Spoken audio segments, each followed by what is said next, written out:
Anyway, we'll probably end.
All right, everybody settle in, like and subscribe.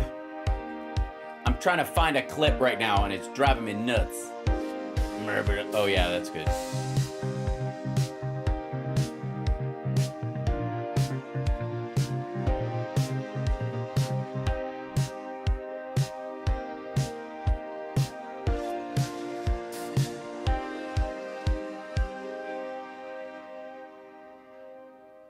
Oh boy.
On breaking the silence. If she talks, actually.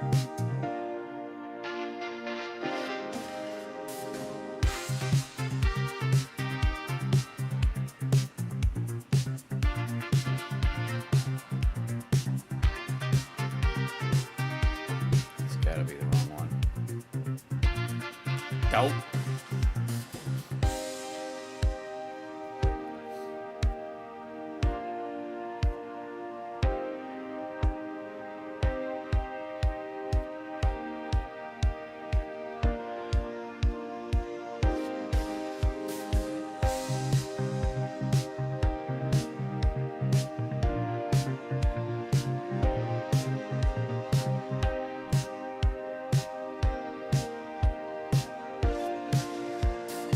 Jesus. All right.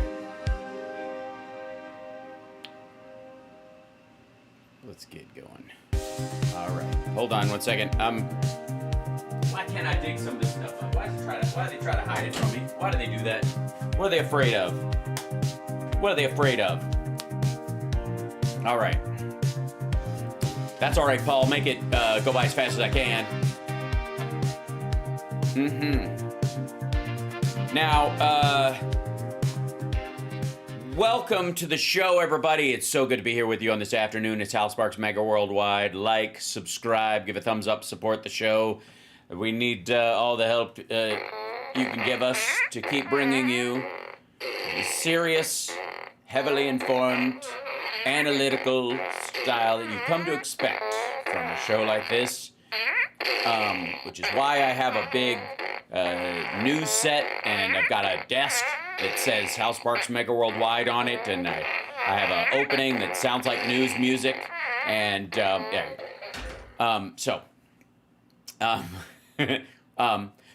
welcome, like, subscribe, blah, blah, blah. Patreon.com/Hal Sparks, blah, blah, blah. All right. There's a lot going on in the world, ladies and gentlemen. There's a lot going on in the world. And these are the times when I think we need clear leadership, intelligent guidance, people who can not only absorb the facts, but also can regurgitate them in a sort of acceptable form and barf it into our mouths like baby birds. Unfortunately, we're in a giant shit show and nobody knows what the fuck they're doing. And chat room, hi, let me welcome you in first before I go point taken. Yes, I miss Joe too. Thank you guys for being here. The greatest gift you can give anyone is your time, and it's not lost on me. I'm just telling you. I really appreciate that. Thoughts on the Fed keeping the rates the same? Of course they were going to. The economy contracted. Yeah. They would be stupid not to. Trump's going to bitch about it, but it's the only thing keeping, that's the only sane thing actually happening. All right. So that's my thought on it.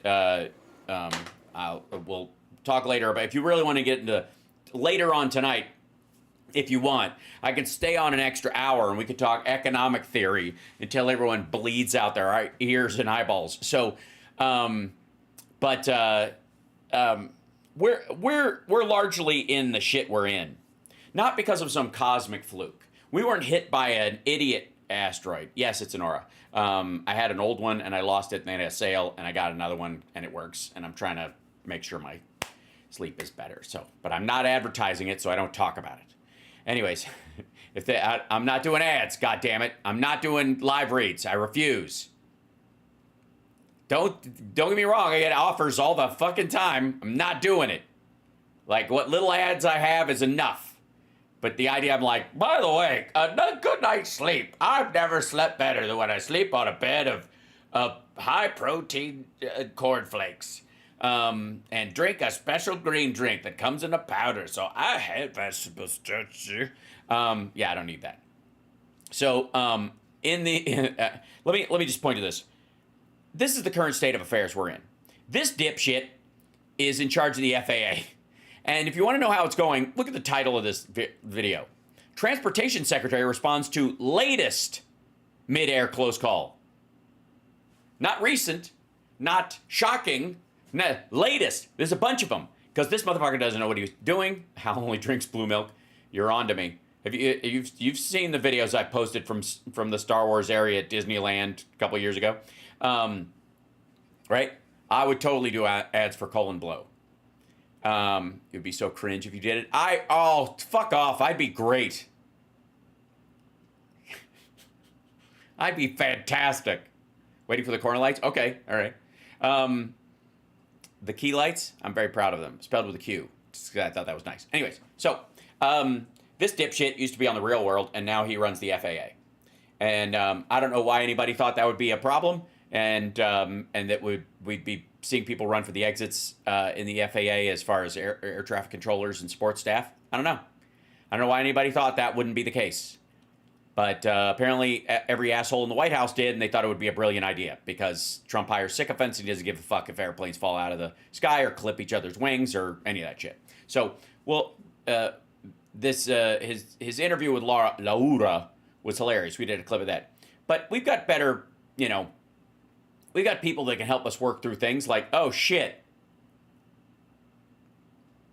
I would like to say this thumbnail, this is not a fan site that somebody just went like, oh shit. This is, TYT has, has famously had $1 million backers, is like pounding fucking cash as far as like support from viewers, and they've got a members only thing, and they want you to know that the policies that they're advocating are so important that you should pay to join the members only thing so you can watch it after they cut off after the first hour. Because nothing says caring about the community like charging for good ideas. Now, granted, I don't think they have any good ideas, but you understand where I'm coming from. Also, what the fuck is that? Oh, thank you. Hi. And now is it Cenk shows MTG who's boss on TYT. Cenk destroys right-wing lunatic QAnon Barbie bitch crazy pants on TYT. No, it doesn't. Just MTV, listen to me. MTG joins TYT to talk about neocons' useless foreign wars. I think we agree on more than we disagree on. Now, why now? This is just yesterday. Why the fuck would Cenk have MTG on right now? Why would he do? Why would he do it?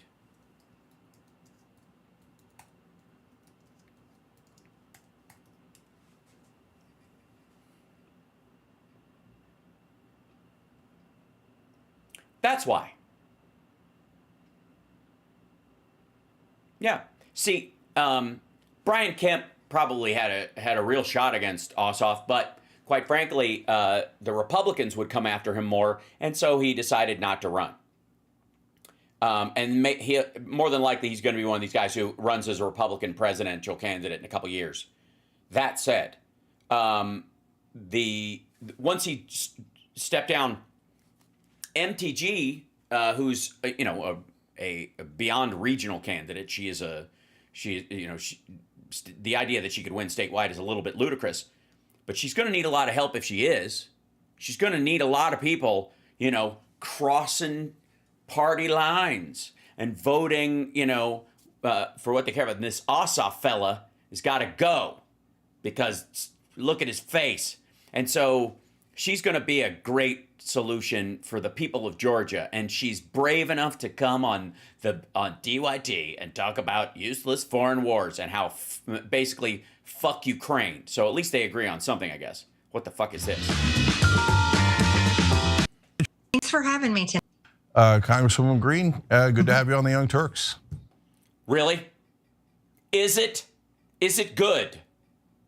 Is it good? Is it as good as when you had fucking Matt Gaetz on? Hi, thanks for having me tonight. No problem. So normally some problem, I would hope. Right? Some problem? Disagree a lot. And you've seen some of that. To say the least. But you're here and I'm a clout fucker, so thanks. But tonight we're going to talk about something that we might have in common, and I want to get a little bit of information about what's happening on the inside in Washington, and see if we can maybe prevent a war. So the two sides coming together here. Oh, okay. So they think she's an ally on fighting Iran. Okay, asshole. She's not for like fighting in Iran or an actual battle. She would rather just nuke them out of existence. She's worried that we will get into a war where we actually give a shit about civilians. What I hope is... Somebody asked, what the fuck is a Young Turk? The Young Turks are the Turks that committed the Armenian genocide. They were basically the brown shirts of the Armenian genocide. That's where that phrase comes from. And this guy's Turkish. It was Turkish. He's American, but his family's from Turkey. Yeah. So he's from Turkey originally, and he named his left-leaning show after the people who participated in the Armenian genocide. You know, for lulz. Is a good... Oh, by the way, Anna Kasparian is Armenian. So you have to ask yourself. Mission. So let's start on Iran. I'm worried about a war with Iran. It appears you're worried about a war with Iran. Do you know where it stands today within the Trump administration? Because you and Tucker Carlson and others seem so concerned that it makes me more concerned. Yeah, thank you for bringing that up. And I just want to thank you for having me on your show tonight. I think it's incredibly important that we find common ground as Americans. Oh boy. Yeah, she's running. Yeah, that's what she's always, I mean, obviously she's got a history of finding common ground. And that's never a bad thing, even when we do disagree on other issues. So thank you so much. I have been very concerned. Asshole, you got their number from Matt Gaetz. And I'll tell you why. A little bit of my background. I'm one of those Americans that watched a lot of QAnon videos and got sucked into that and thinks that there's a baby-eating cabal under the White House, and she was equally against Hillary Clinton as Cenk was, and they kind of like both jockeying for reasons why, but both of them agreed she was a baby killer in the abstract, largely because of S-chip. Sick and tired of the narrative that we're constantly told that we're supposed to hate some country that's overseas, that maybe we've never been to. We don't know anything about that country, but we're told that they're the greatest threat to our freedoms. Okay, I don't know why you're talking to Cenk. You've got Trump on fucking speed dial. We aren't being told that about Iran right now. There's not a drumbeat outside. There's no buildup like there was, around the Iraq war and that kind of stuff. There's no like yellow cake argument going on with them. In general, people are reporting what they're doing, but good Lord, again, it's your fucking dude. Our democracy, and that we have to go to war with them. We saw this. We'll go back to Vietnam. We went to Vietnam and we lost thousands and thousands of American soldiers, and we lost that war. We went into Iraq. We were told we were to look for weapons of mass destruction. Well, we didn't find any, but we ended up being stuck in the Middle East for a long time, and then ended up in Afghanistan looking for Osama bin. Is that what happened? I don't remember what happened. Yeah. Okay, so let me be abundantly clear. She's not against killing these people. She's against being drawn into a protracted war because Iran actually has a military. And again, your party controls the House, your party controls the Senate, and your party has the presidency and arguably the Supreme Court. Why the fuck do you need to go to the TYT? Oh, that's why. I see. And he wasn't there either. And then we were told that the oil in the Middle East would make us rich, and we were told what? That's what Trump is saying now. Rare earth minerals in Afghanistan would also make us rich. Well, that didn't. We're $36 trillion in debt. And I don't know what to tell you. Thanks, Trump, for fucking up COVID. I'll just be really direct. I'm unapologetically for our country, the United States of America, and I want to fix our problems here at home. And I believe that's what everyone's. Yeah, I want to fix our problems here at home. Like making sure that trans people are terrified. That would solve a lot. Tax dollars are really supposed to be used for. And so you're going to vote against the $1 trillion military budget then? I just don't buy the narrative anymore. We've been told for years and years and years, I'm longer than I can remember, that Iran is on the verge of having a nuclear weapon, but we continually ignore the ones that have nuclear weapons, like India, Pakistan. They're actually, starting a war with each other right now. What about North Korea? They have. Okay. All right, dipshit. What about North Korea? Your dude went and talked to them.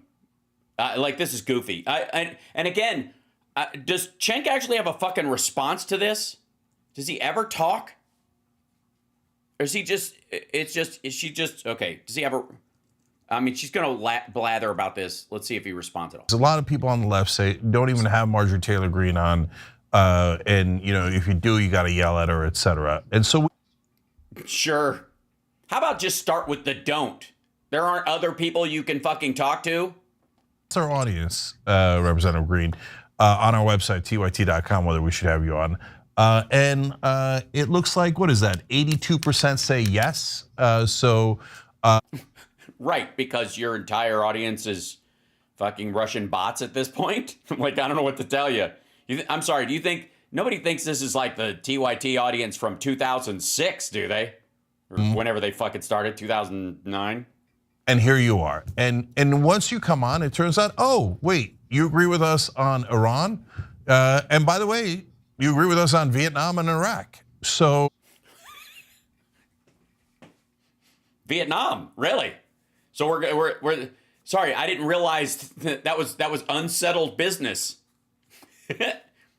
Sorry? Are we invading Vietnam now? If we can actually prevent a war together, that would be amazing. So. Yeah. Trump would never listen to you in a million years, and she's got his fucking phone number, and she's here talking to you instead of him. I'm telling you, if it's a priority, she's wasting her fucking time. What do you think she's gonna do? Come here and get people who are allegedly anti-war to be more anti-war so that Trump can ignore them even more? What are you talking about? Now let's talk about, yes, but how deep is it right now?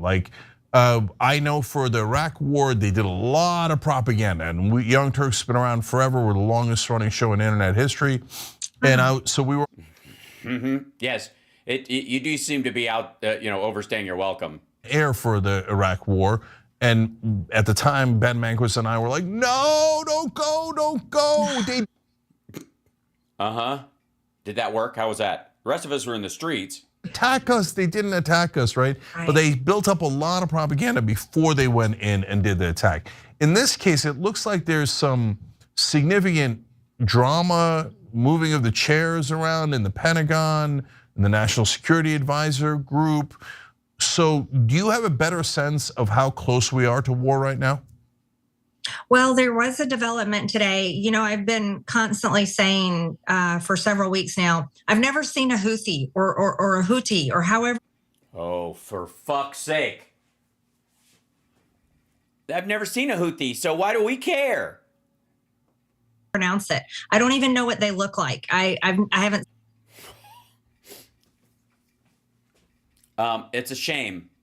That's a shame, Marge, because I think you'd love them. I gotta say, I think you guys would get along like a house on fire. Hold on.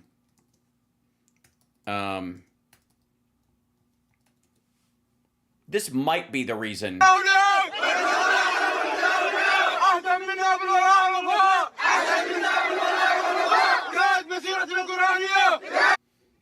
Yeah, Marge, I can see why you wouldn't, want to, you'd be against any kind of interaction with them that would, put them in a negative light or a negative circumstance. Them back home in Rome, Georgia, where I live. I haven't seen them in Washington, D.C. You've never seen a germ either. Maybe that's why she's anti-vax. Living in Georgia, I've never even heard of these fucking biotics. So why do we need antibiotics? Have you ever seen a biotic? I've never seen one. I've seen a fucking fox. So I've seen squirrels, but I never seen a biotic. Why do we need antibiotics?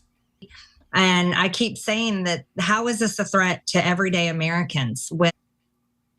Because what, like 40% of world trade goes through that strait, and they're firing on ships that affect the availability of fuel in the world, which would raise the price overall, even for Americans. It's also innocent people are being killed and kidnapped. I mean, not that Cenk's nephew gives a shit. They are not threatening us here at home in our homeland. And I think this narrative broke through, and I was excited to see President Trump say today from the White House during one of his press conferences that there has been communication with the Houthis, with Yemen, and they have decided that they have said they won't bomb ships anymore. And no, they didn't. President Trump said, well, we will not bomb the Houthis. So I think. Right. Well, that would be why we were bombing them. Then I would argue, right? That would be the goal of it. So you would say that mission accomplished. You wouldn't say that there was no mission in the first place and you don't give a shit. I don't even know what he was doing. But if he stops doing it, I'm just happy. Like, asshole, according to you, there was a bad thing they were doing. They stopped doing it, and therefore we're going to stop attacking them. That seems to be a logical use of power. How were you dissing Hassan? Yes, he's a piece of shit. He's garbage. He's an asshole. He's an apologist for China and the CCP, especially around what they did to the Uyghur Muslims. Fuck him and his toddler brain. Other than that, I have no opinion. That's significant, and I was very happy to hear it. But I also think it was important to speak out. And I thought it was important to remind everyone here in Washington that always seems. Yeah, and it worked out great, dummy. You did a great job. You ended up on the Young Turks. You can't get on Fox or Newsmax to save your fucking life. But there you go. Forget the campaign promises that are made on the campaign trail. The biggest part of this campaign, one of them, was no more foreign wars. No matter which country it is. We don't want to go to war for Ukraine. We don't want to go to. We weren't going to war for Ukraine. We were supporting them in their war because they were innocently attacked, but we weren't going there. Oh, wait, but thanks to Trump's mineral deal, it looks like we are. We're going to have to provide security forces for the mineral extraction forever, I think. So is that a forever war, or is that a... Yeah. Against Iran. I don't think we should be fighting wars on behalf of Israel. And many Americans agree with that. Yeah. How is the Antichrist going to come back and declare himself God at the temple, and then have Jesus come back and strike him with a lightning bolt and wipe out all the Jews if they're not all in one place? And why? He wants to kill as many as he can when he gets back, right? So why would we want any of them to die in a war with Iran? We want them there so Jesus can kill them, because they killed him and it's only fair. And he's one thing about Jesus you can tell is he loves to hold a grudge. Read anything. So I was pleased to see President Trump's announcement today that there had been communication, and they said no more bombs. Hi, stupid. That didn't actually happen. He made it up. He's talking out of his ass. He's trying to declare victory over people who don't have a real communication stream within certainly your circles. So look, first, credit where credit is due. When Netanyahu asked him to bomb Iran and Trump didn't, Oh, get the fuck out of here. Week or 2 weeks ago, I was very happy about that, and I gave Trump credit for that. And now you're, reporting more good news about, not bombing Yemen anymore. We'll see if that holds. But Representative Green, we're having these conversations because the Trump administration is filled with neocons. If it wasn't filled with neocons, we wouldn't need this conversation. He said anti-war. You're very clear about that. You're super clear about that. I'm clear about it. But all of a sudden, we're having a conversation about how we might go to war.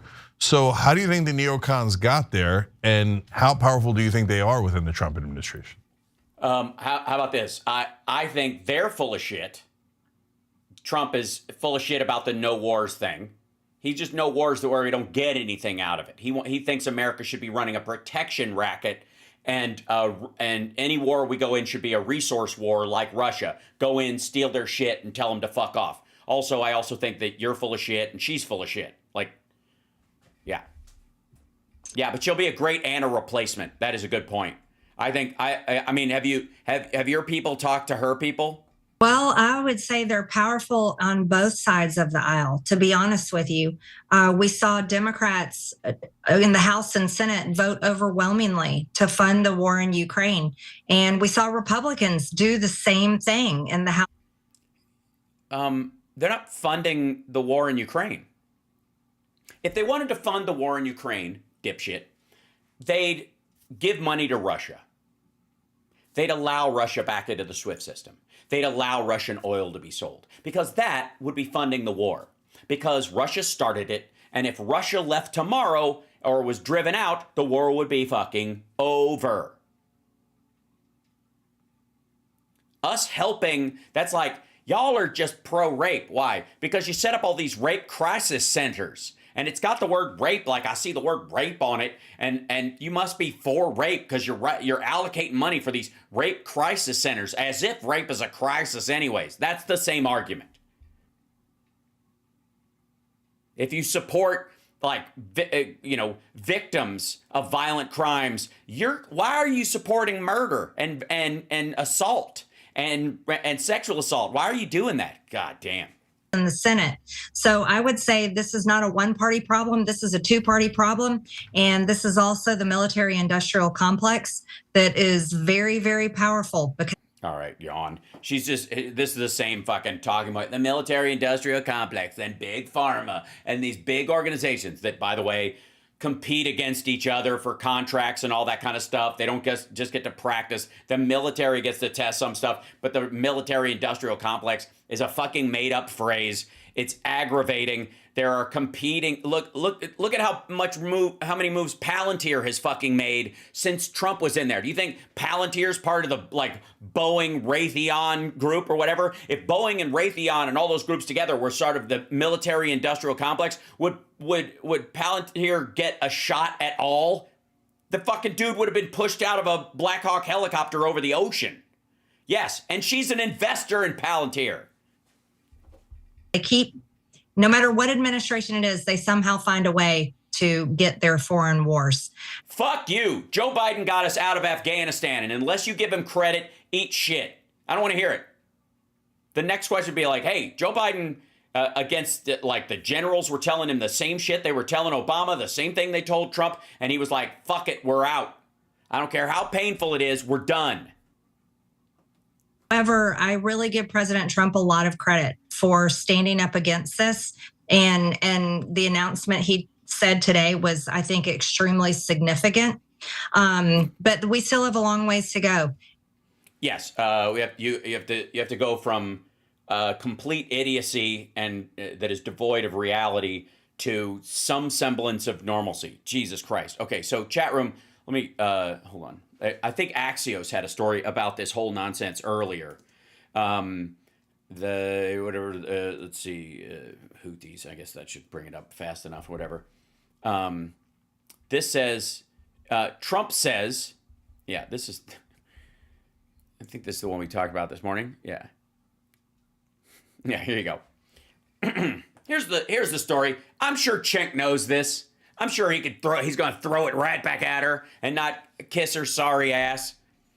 Trump said Tuesday that Yemen's Houthi rebels had capitulated and told the U.S. they will stop attacking ships in the Red Sea. The Houthis refuted that characterization right there in the first paragraph. Why it matters. Okay, what he's saying. Trump said that they don't want to fight anymore, and we will honor that. That's exactly what she's talking about. We will stop the bombings.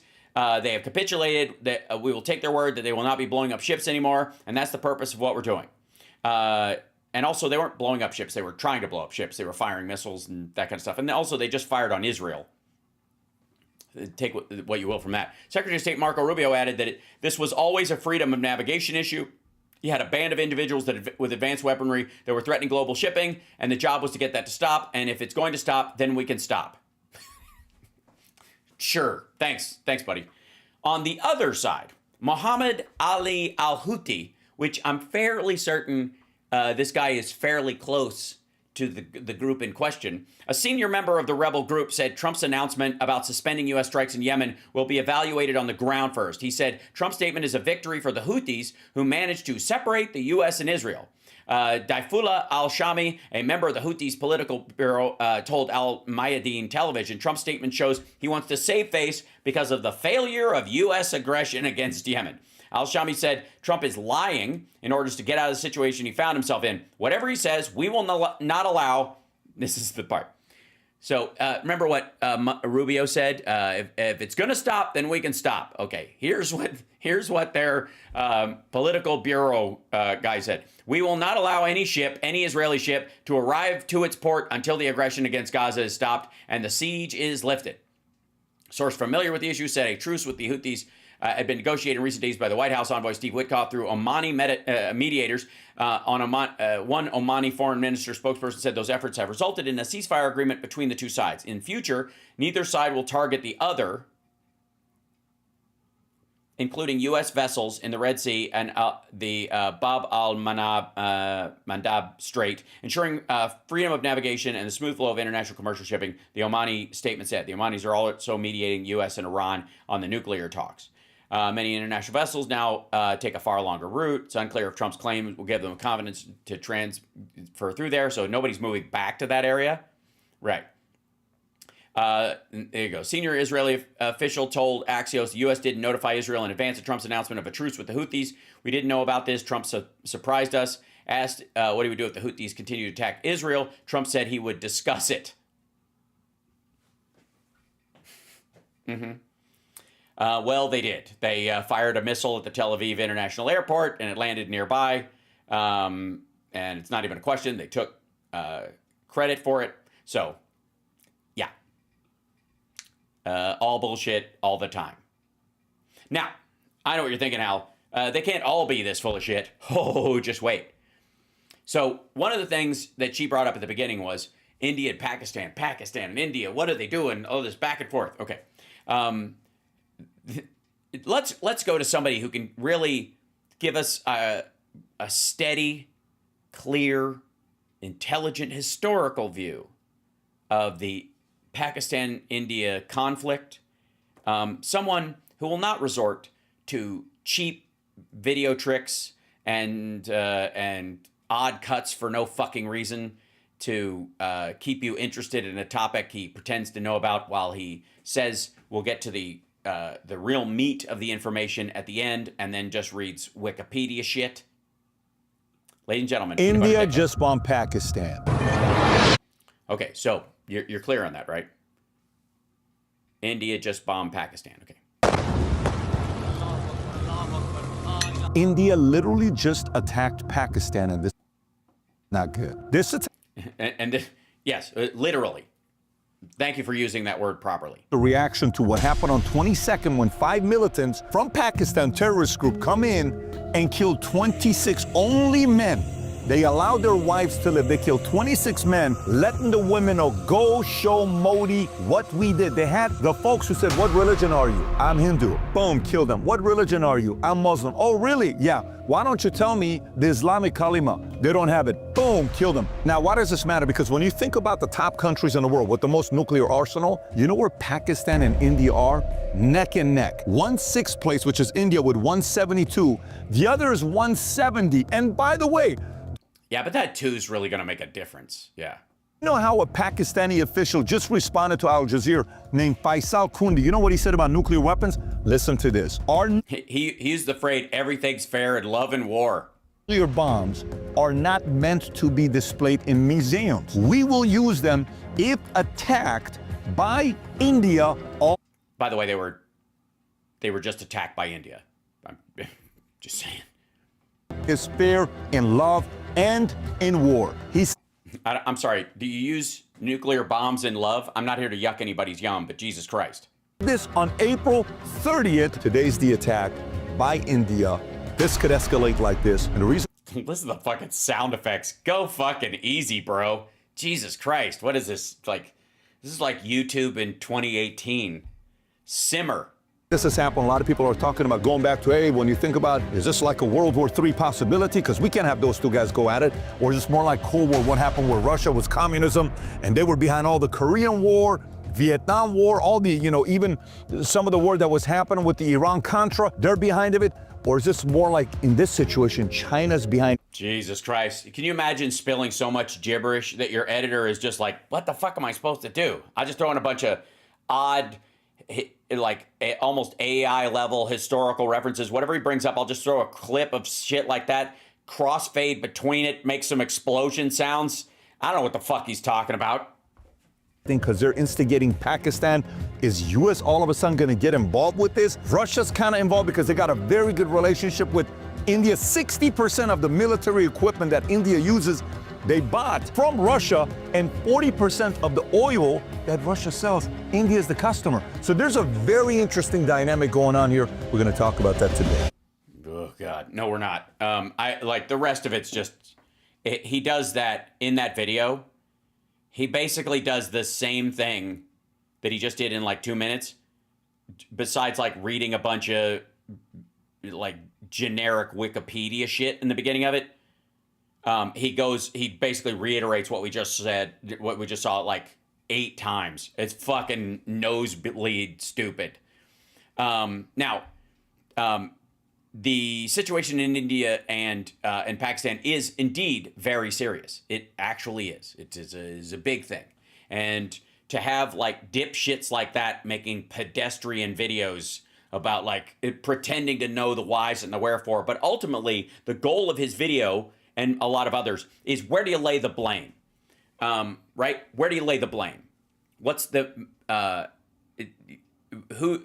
is it Russia? Is it China? Is it the U.S. in the case of, fucking Jimmy Dore and Hamas Abi? Both of them just always blame the U.S. It's got to be the CIA, right? That shit.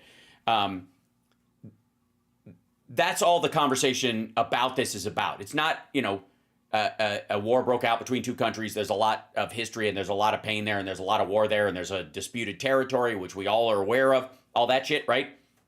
That's not what they're talking about. They're talking about like when this goes like to shit, blame China or blame Russia or blame the US. That's the only thing they can say about this, because the rest of it is just us, all of us watching the news unfold, right? None of them have like a through line to the fucking Indian government or the Pakistani officials. They can just read the statements just like anybody else. So the nature of the conversation is now just like, how do you assign blame and therefore politicize the circumstance before it even has like centered anywhere, before you can actually draw anything from it, right? Also, I would like to say that, let's see if I can open this Elon up. went on. Shut the fuck up. I'd like to point out that Megyn Kelly is now doing Tim Pool's sloppy seconds. Or maybe they're all in the same fucking clip tree. Do a show about this. The boss likes it. Whatever the fuck. I mean, this is the exact same still. Right? That's amazing. We watched it yesterday. It was just, a little piece of it. Same dipshittery. Yeah. Good Lord. Okay, so where was I going to go? Oh, yeah. Can we, because everything is so serious in the world, can we go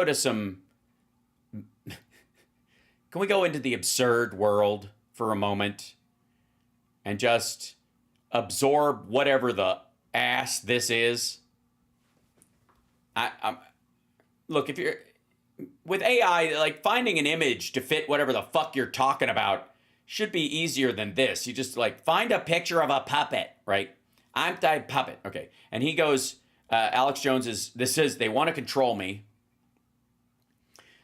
Kinky. They're not after my wallet. They're after my voice. Alex Jones exposes all. Okay. Well, if he exposes all, I'm cutting away. And by the way, who wouldn't be after that voice? I think that's what everybody wants, that voice. All right. So Roseanne, formerly sane, now a shell of her former intellectual self. And I don't know if he's trying to, is he doing It looks like he's doing a monologue from a Tennessee Williams play. What is the outcome they want? You talked about her when she was on your. Oh shit! Her son and she made it to the mainland, went to Texas, and actually are sitting in his studio interviewing him, and he threw her name up on the big board. They want a caliphate. Well, the people that want a caliphate want a caliphate. Yeah. Well, yeah. Well, no. I don't know if I agree with that. I'm not sure. Are you sure? They probably do. You're probably right. I don't know. I'm still not sold that the people that want a caliphate probably want a caliphate. I mean, probably, but buys you a little wiggle room, sure. They have all the money. Are you saying it's bigger? You said it was China when she was on your show today. You're talking about the new globalist agenda. Who is it? Who is they? We always ask this. Yeah, who's the they? They. No one knows who is they. Only them know who is they. Sure. I mean, China is allied with Islam. Yes. Yes, absolutely. Unless they're. Yeah, they're doing the whole Uyghur thing as a head fake. China, then they're in death camps. Right. Yeah. Uyghurs, who are like super nice Muslims, Yeah. Well, that's why. That's Most Muslims hate the Muslim Brotherhood, too. Yeah, that's the big mafia, is the Muslim Brotherhood. right. So they're in bed with China. Yeah, and the Muslim Brotherhood even goes back to Napoleon. He converted to Islam, and it goes back to the Ottoman Empire. There's. Yeah, it's been around for a long time. They didn't make a lot of friends. They're always just such dicks at parties. I mean, I feel like I feel a lot like we have a lot in common. Factions. You think King Charles converted to Islam? Oh my God. Yes. Fuck it. I'm going with all of it. That was on, and I have to say, I can't be the only person, chat room, that question was the next question in my mind. I was like, dare she ask that that question? Do you think King Charles converted to Islam? It was at that moment Alex realized he had finally met his match in stupidity. He is in those orders. He has honorarily converted to. Yeah. He's a deputy Muslim. He's vice Muslim. Yeah. He's a junior reservist Islamist. Fuck me. It's a fact. Mm-hmm. It is a fact. You're right. It's a fact because who doesn't know that there are like accidental Muslim Islamists? But I mean, as the head of the head of the Anglican Church. Absolutely, but beyond that, the British royalty is seen as the head of all royalty worldwide, even the Japanese. Absolutely. The head. So that. I don't know. I feel like the Norwegians would tell you to go fuck yourself, and certainly the Saudis would disagree. No. They also didn't convert to Judaism. They get sworn in on the Stone of Destiny, and they actually, if you go deeper, it goes all Merovingian. They say they are, related to Christ. So it gets. Right. Then you got the Rothschilds. Once they took over after the Battle of Waterloo by crash. Yeah, I mean, this is just the shorthand of it, Roseanne. You know all this stuff. But anyways, at some point it ends up that during Trump's time in the White House, there were children underneath the building that had to be released as soon as he lost the job that had never been there before. Stock market and saying that Napoleon had really won. This is like mainline history. Yeah. Most don't know about it. They got breeding rights, so it's all breeding rights. I don't know. It sounds. I don't know. It sounds a little. It's not very sexy. Just saying. Top. It's all about absolute power. It is about and it's naked. not a religion. It's not a. I think it's a religion. Who is? I think it's a religion. I think it's above all that, right? They're just Satanists or whatever it is. Like, well, that would be a religion. Fuck, these people are stupid.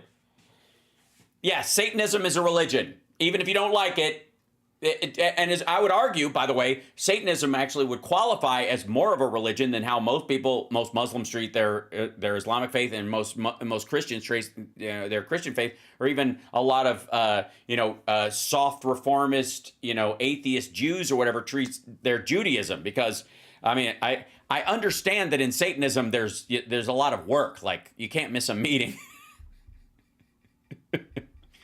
Well, that's a religion. Well, I know, but Yeah. Thank you, Roseanne. I always say, instead they're mid-level Satanists, oh, we don't really believe in Satan. This is just about us being God. And I don't believe in God yet. You kind of like Yuval Noah Harari and people say. It's 100% spirit. Holy shit. They're all bored.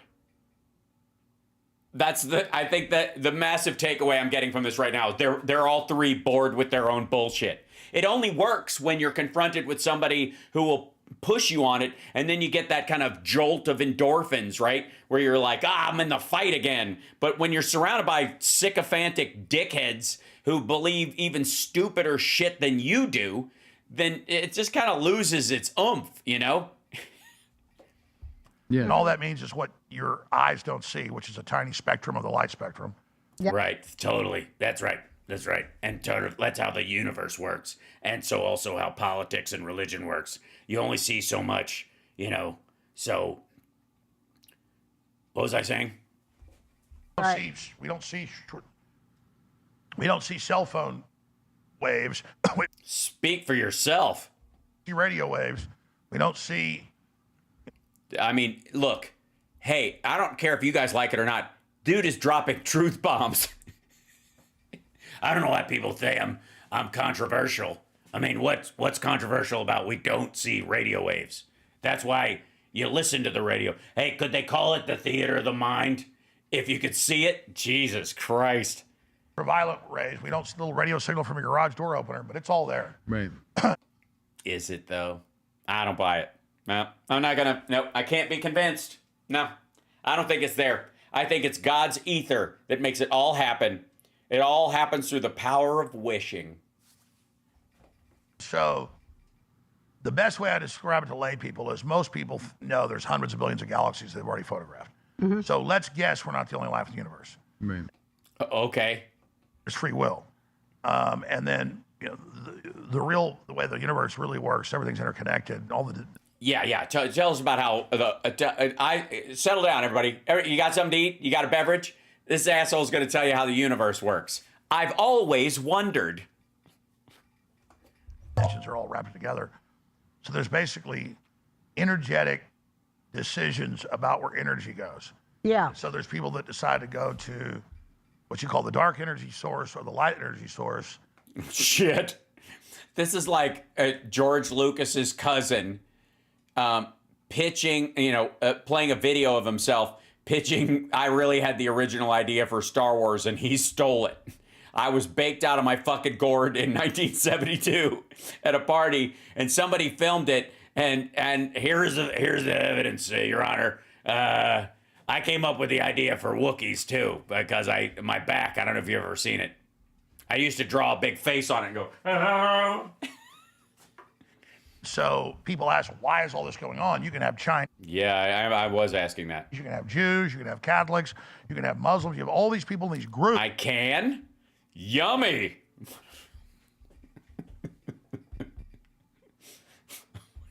You're allowed. Congratulations, everybody. If you want to have some Jews, have some Christians, have some Muslims, you're allowed.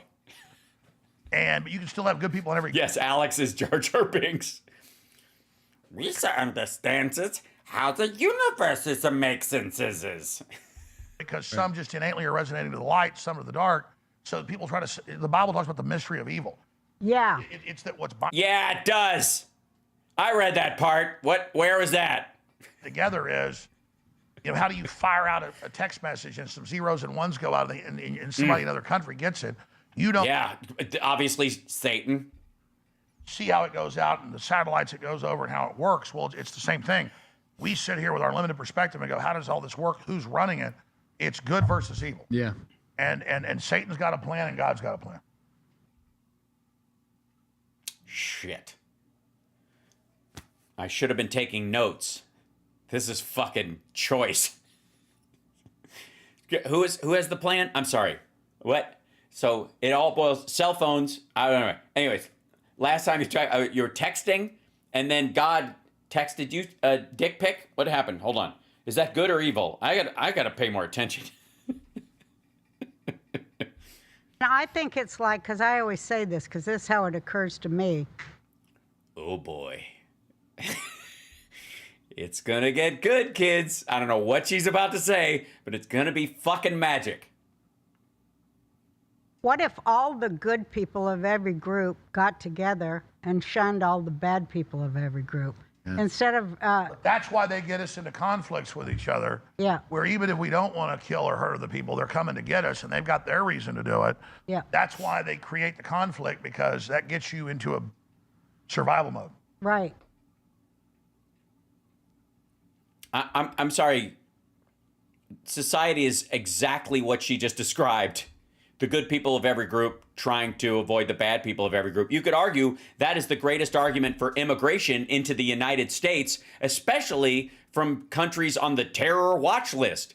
Good Muslims, people of faith who don't want to participate in violence or the subjugation of other cultures, come to America so that they can worship as they choose, but not impose it on anyone. There's my argument. Pro-immigration, right out of Roseanne's fucking gab. But then you're defending... That's why Klaus Schwab wants to make us all poor. That's right. Yes, Klaus Schwab. Remember Klaus Schwab? He's running around doing the thing with the Klaus Schwab guy. Yeah, he was the former head of the WF. He doesn't work there anymore. And they want to cut energy, because when you cut energy, when the average paycheck anywhere in the world hits 50% for energy and food, you get civil unrest. You go to 60%, you get revolutions. I see. So they want to make energy relatively free in terms of renewables, so that we don't have to rely on any other country that could raise those prices and make us all, subject to the whims of another country. So they want revolutions worldwide, not to empower humanity, but to have their answers of more control and social engineering. And really, their religion is the cash. Yeah, that's how it works. It's the undulating. That's how you know he's telling the truth. Society, the social credit score. Don't understand. Mr. Spot, apparently I've been... One moment. Spot, you dropped me on Dumbass Island again. I don't know what... I told you I need a break from everything. And I tell you, man, I need to go to a planet where people have half a fucking brain, and you drop me here again with this balding dipshit and his weird sack of potatoes woman. Beam me up. Get me the fuck out of here. Okay. Anything that's not human. The transgenderism, the pedophilia, destruction of the nuclear family. They all go together. Of men and women that know how to work with their hands, that are self... Yes, that is true. I think that would call... you'd need to amputate their hands, would you? Or just make them forget. I guess you just hit them with a rock and you're like, what are these things? Ow. I don't even remember what to do with these things. Oh, now I remember. What the hell? See, all of this is demented? To physically capture us so that we can then be degraded in these... We can then be degraded? Okay. High-tech prisons that we don't know are prisons to... Yeah, they're so fucking cush. We think they're a well-functioning world with modern technology. We didn't realize we're trapped in this, in the ice dome. Finally get us with our free will to choose Satan. Jesus Christ. Who is hotboxing this studio? Exactly right. Yeah. It's to cut us off from God. Yes. It is. It is. I mean, it's easier with some people. That's the big thing. It is the big thing. It's the big thing. I think it's the work of the kidney, personally. Oh my God. The kidney has a very special place in the heart. Oh. Whew. Dodge that one. God damn. Because it's to keep us from knowing that we're created to be divine in our intelligence. Oh, right, yes. You're created to be divine, like God's yourself, like the Satanists he was talking about. I can't. I need a mask to watch. I gotta. Hold on. Sorry.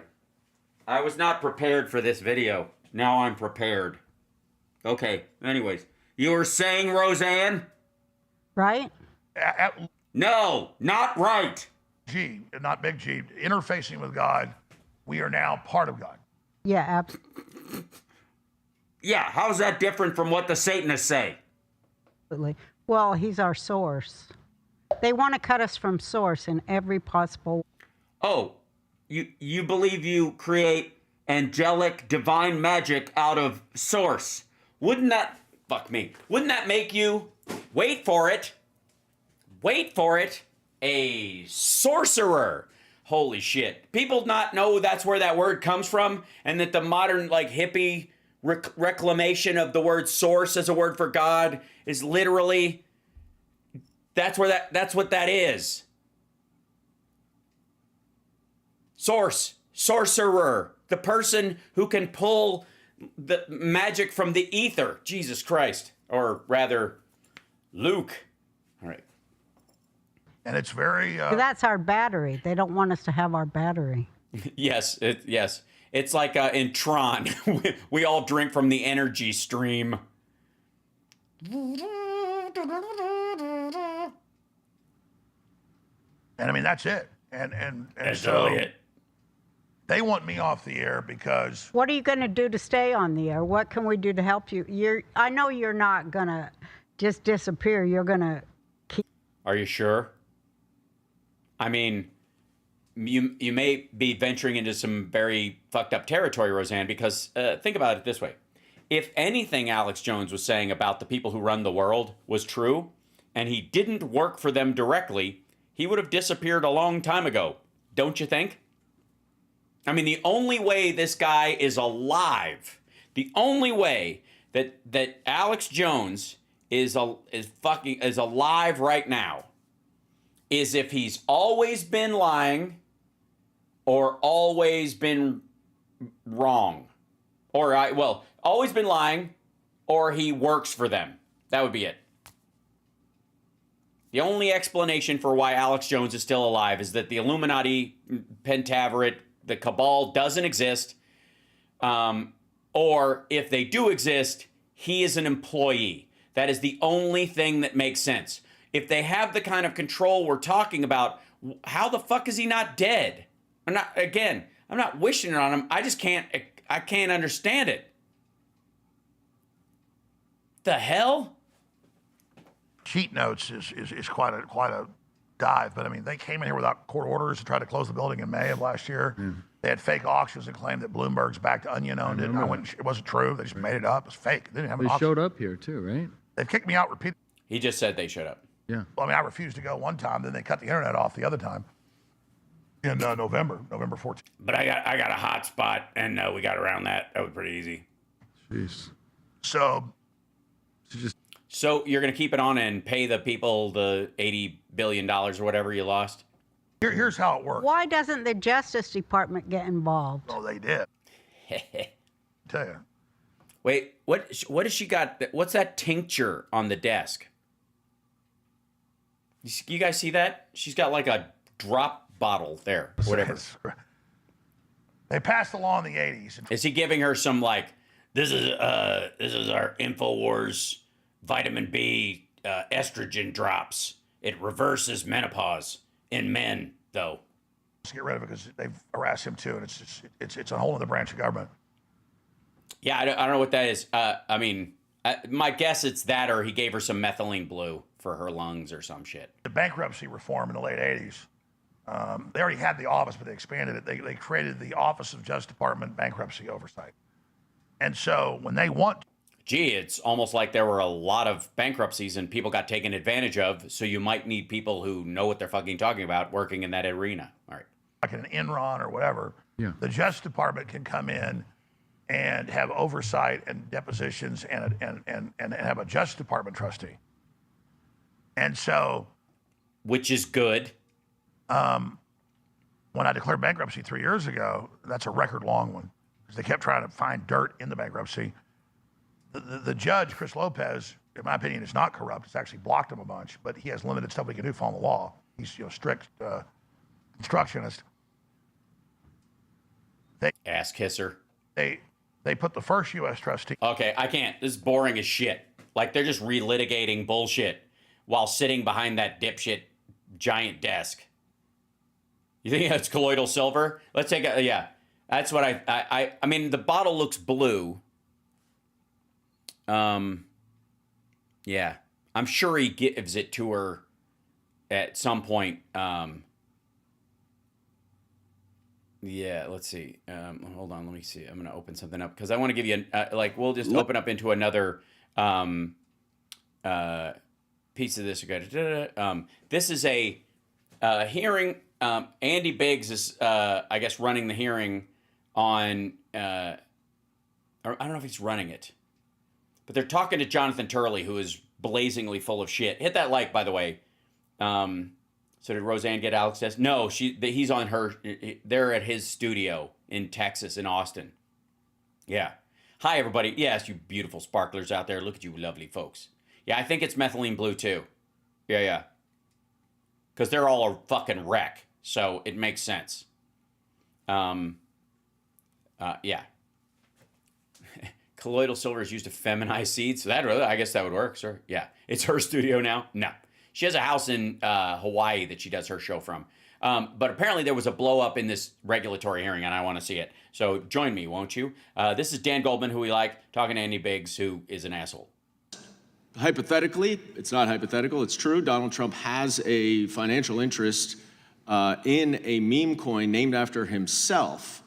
And he recently offered a VIP White House tour and special reception to the meme coin's 25 biggest holders. After that announcement, By the way, important, Dan Goldman, love you, but longest. The top holders are the people who hold the coin the longest. And holding it long is more important than just the volume of it. It's not the people who bought the most. It's the people who hold on to it because it artificially keeps the price inflated so he can rug pull when the next group becomes available for sale. Surged more. And by the way, I kind of don't care on some level because fuck the people who would buy that coin, and I don't mind that they're getting rug pulled. Like, if this wipes out like MAGA fortunes going into the midterms, yay! It's your ass. You buy the ticket, you take your chances. But yeah, 50%. Does that seem like something that warrants investigation to you, Mr. Turley?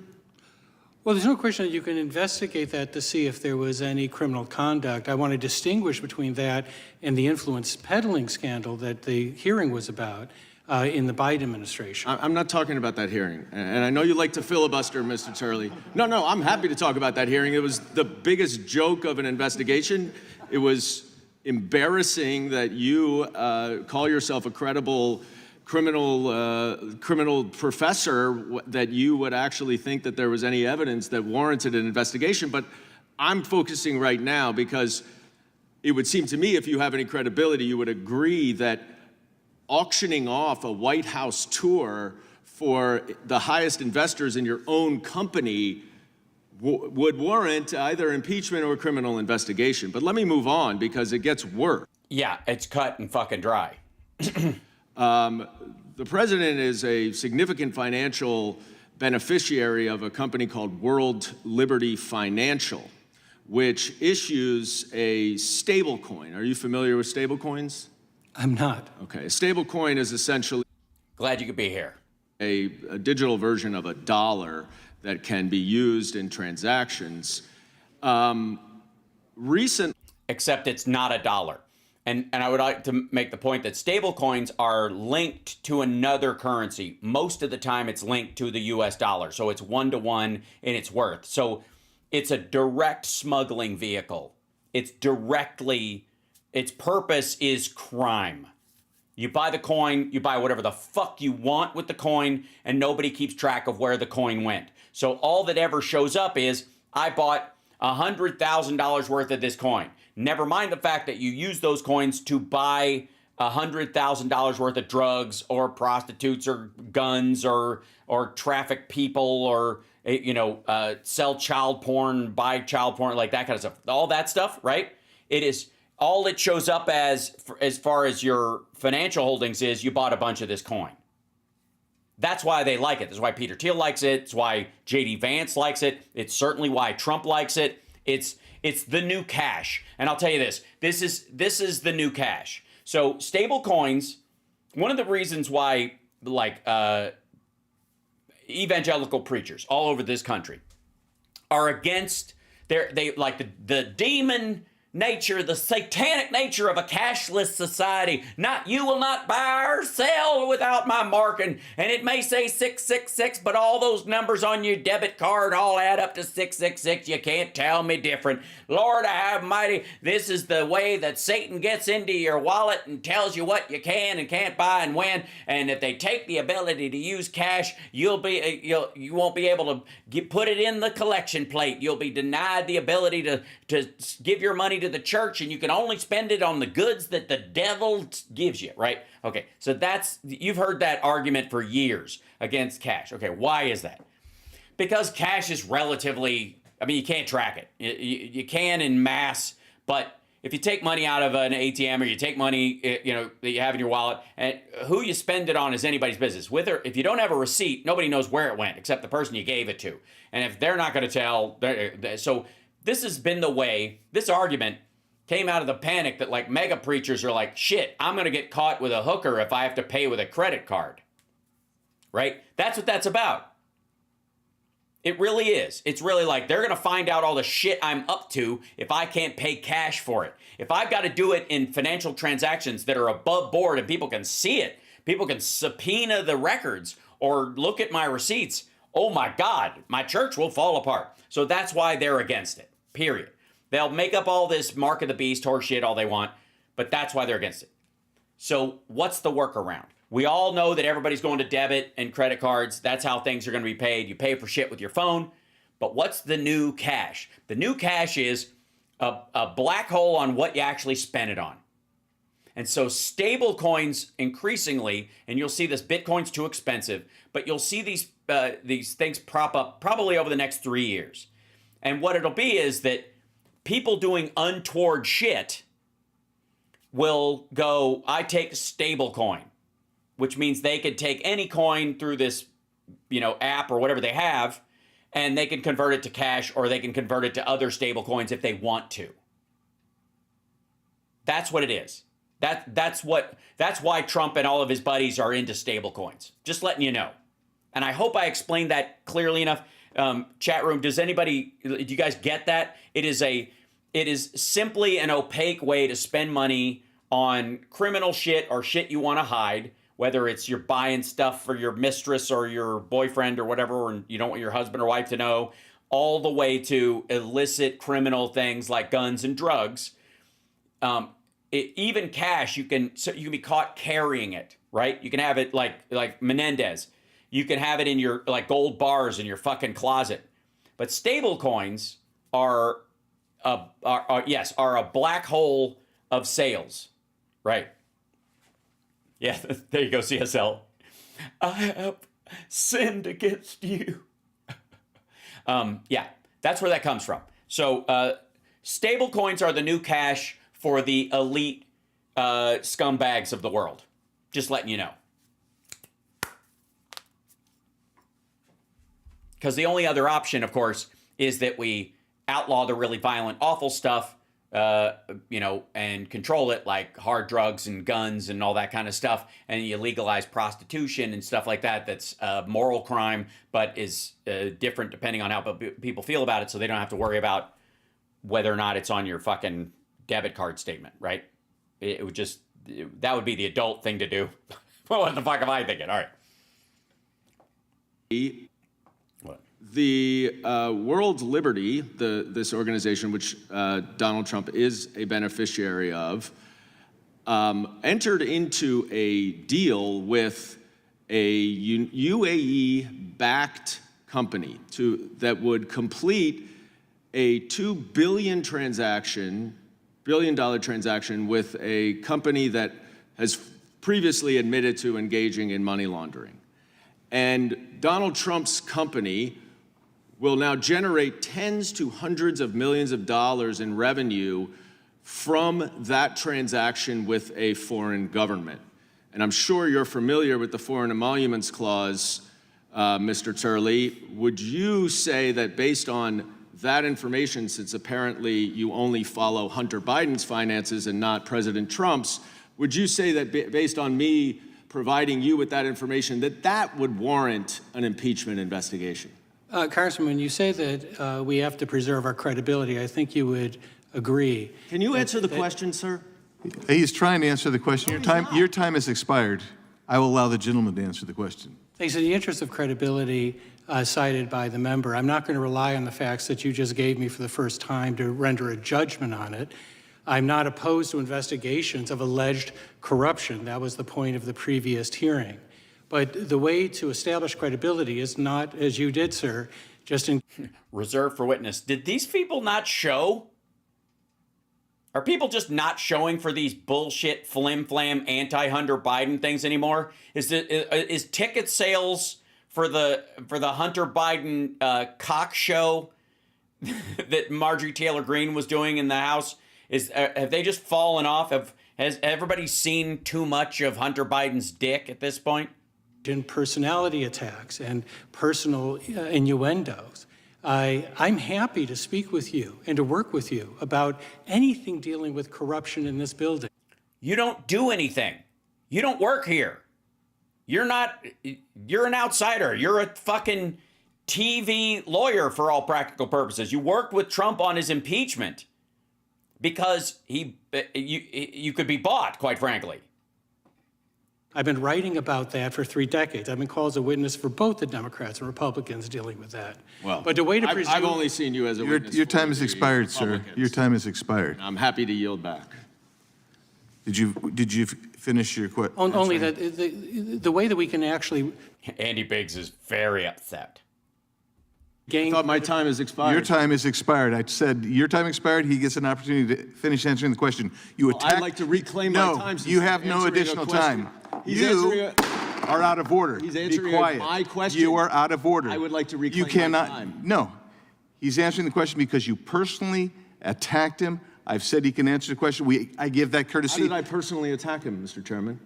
You attacked his credibility. We're not going to get into we're not getting into this right now. What we're going to get. He's a witness. His credibility matters, sir. You are out of order. You are out of order. You're done. You can't say anything else right now.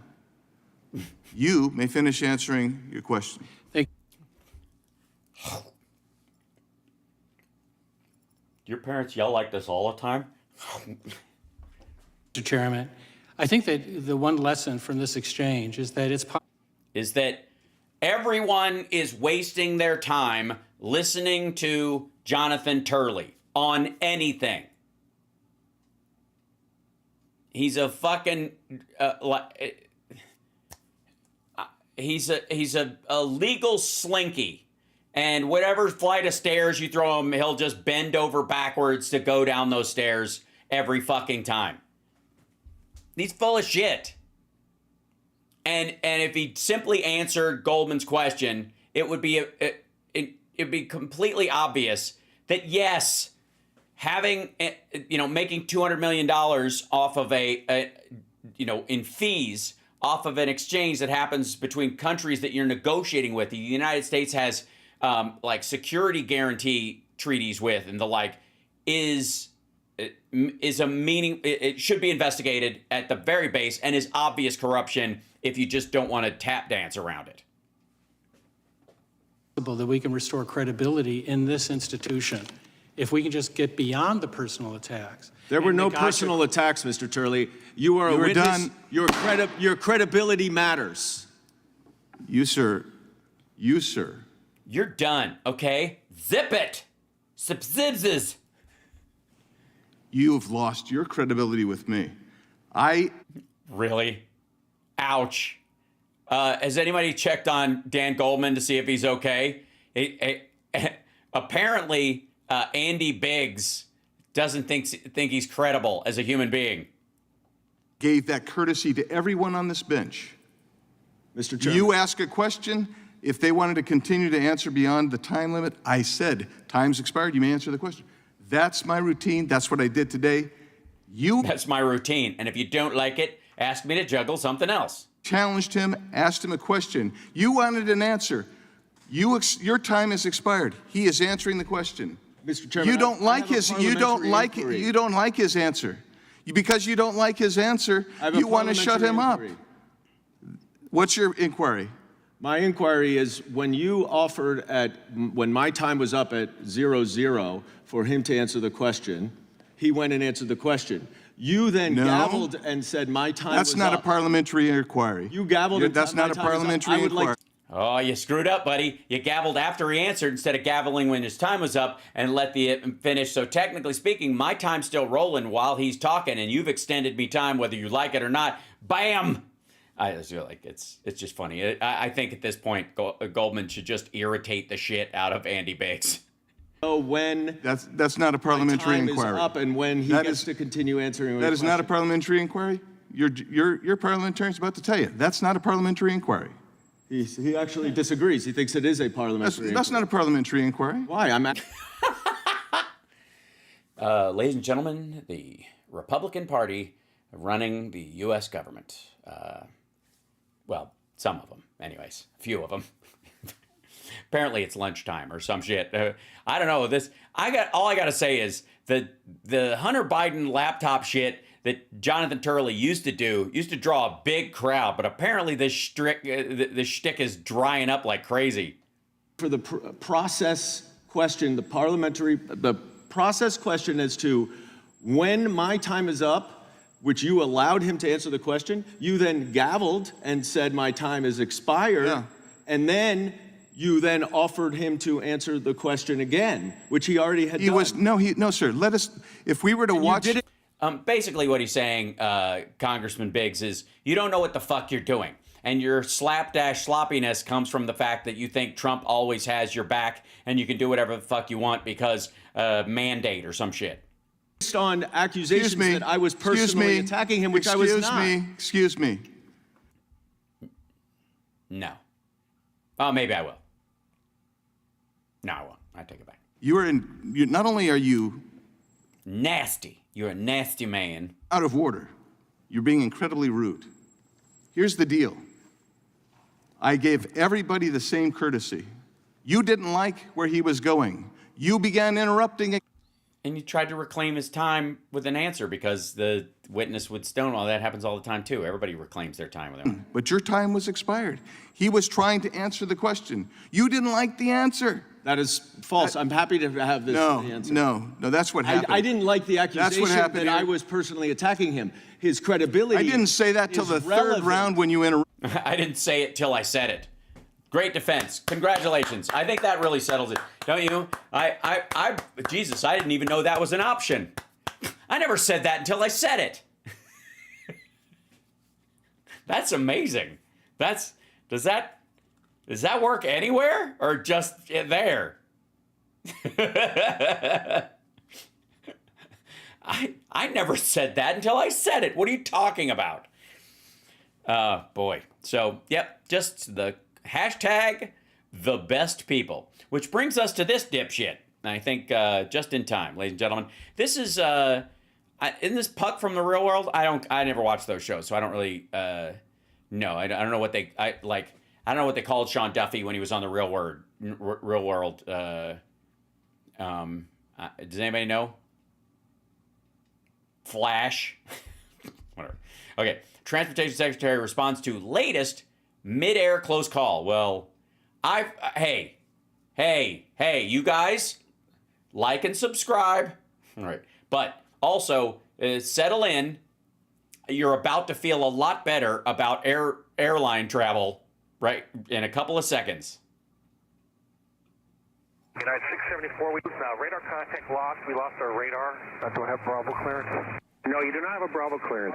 We lost our radar and it's not working correctly. Radar service terminated. Okay, I'll wait for that frequency from you, okay?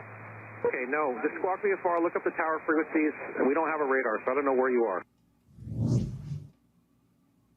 I feel so much better. For those of you who don't know, that was from Newark, where they lost radar for 90 minutes and they were unable to position any of the aircraft that they had that were, cycling around to land. So. This communications meltdown caused the FAA to issue a temporary ground stop. Some Newark controllers were so rattled by this experience that they took trauma leave after the event. As you know from watching this news show, the United States is experiencing a shortage of air traffic controllers. Huh.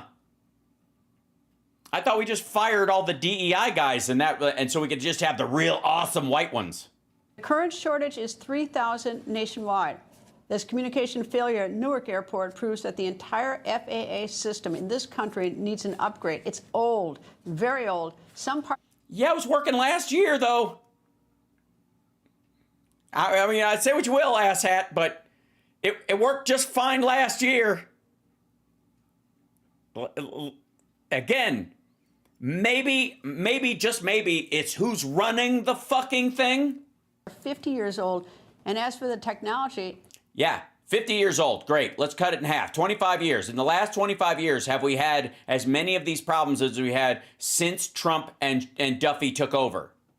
It's old, too. The FAA still uses paper strips and floppy disks. I didn't even know you could still buy floppy disks. Our nation can't afford to wait another day. Remember what happened 4 months ago here in Washington, D.C.? An Army helicopter collided with an American Airlines flight, killing all 67 people on both aircraft. Gee, I'd forgotten all about that. Space around D.C. is one of the busiest. Earlier, I spoke with Transportation Secretary Sean Duffy. Mr. Secretary, nice to speak to you, sir. Under these circumstances. Thanks for having me, Greta. Good to be with you. Thank you. Mr. Secretary, we have obviously a very serious problem with our air industry. It's going to take a lot that we didn't have until you fucking showed up. Money, a lot of time. You just got on the job. Congress hasn't necessarily given you the money, and you haven't had the time. But is there... Yeah, there wasn't a money shortage last year, dipshit. Doesn't work that way. You can do in the short run to meet the urgent needs? So first off, we shouldn't be surprised. This has been a burning issue over the course of the last decade, but specifically... No, it really hasn't. It's been a concern. It just hit crisis levels when, I don't know, fish started to stink from the head. The last 4 years, the GAO has reported that the system was way too antiquated and needed to be updated. We saw what happened in Newark. That could happen in other places around the infrastructure. So we are going to build a brand new air traffic control system. That's going to take anywhere from 3 to 4 years. But to your question,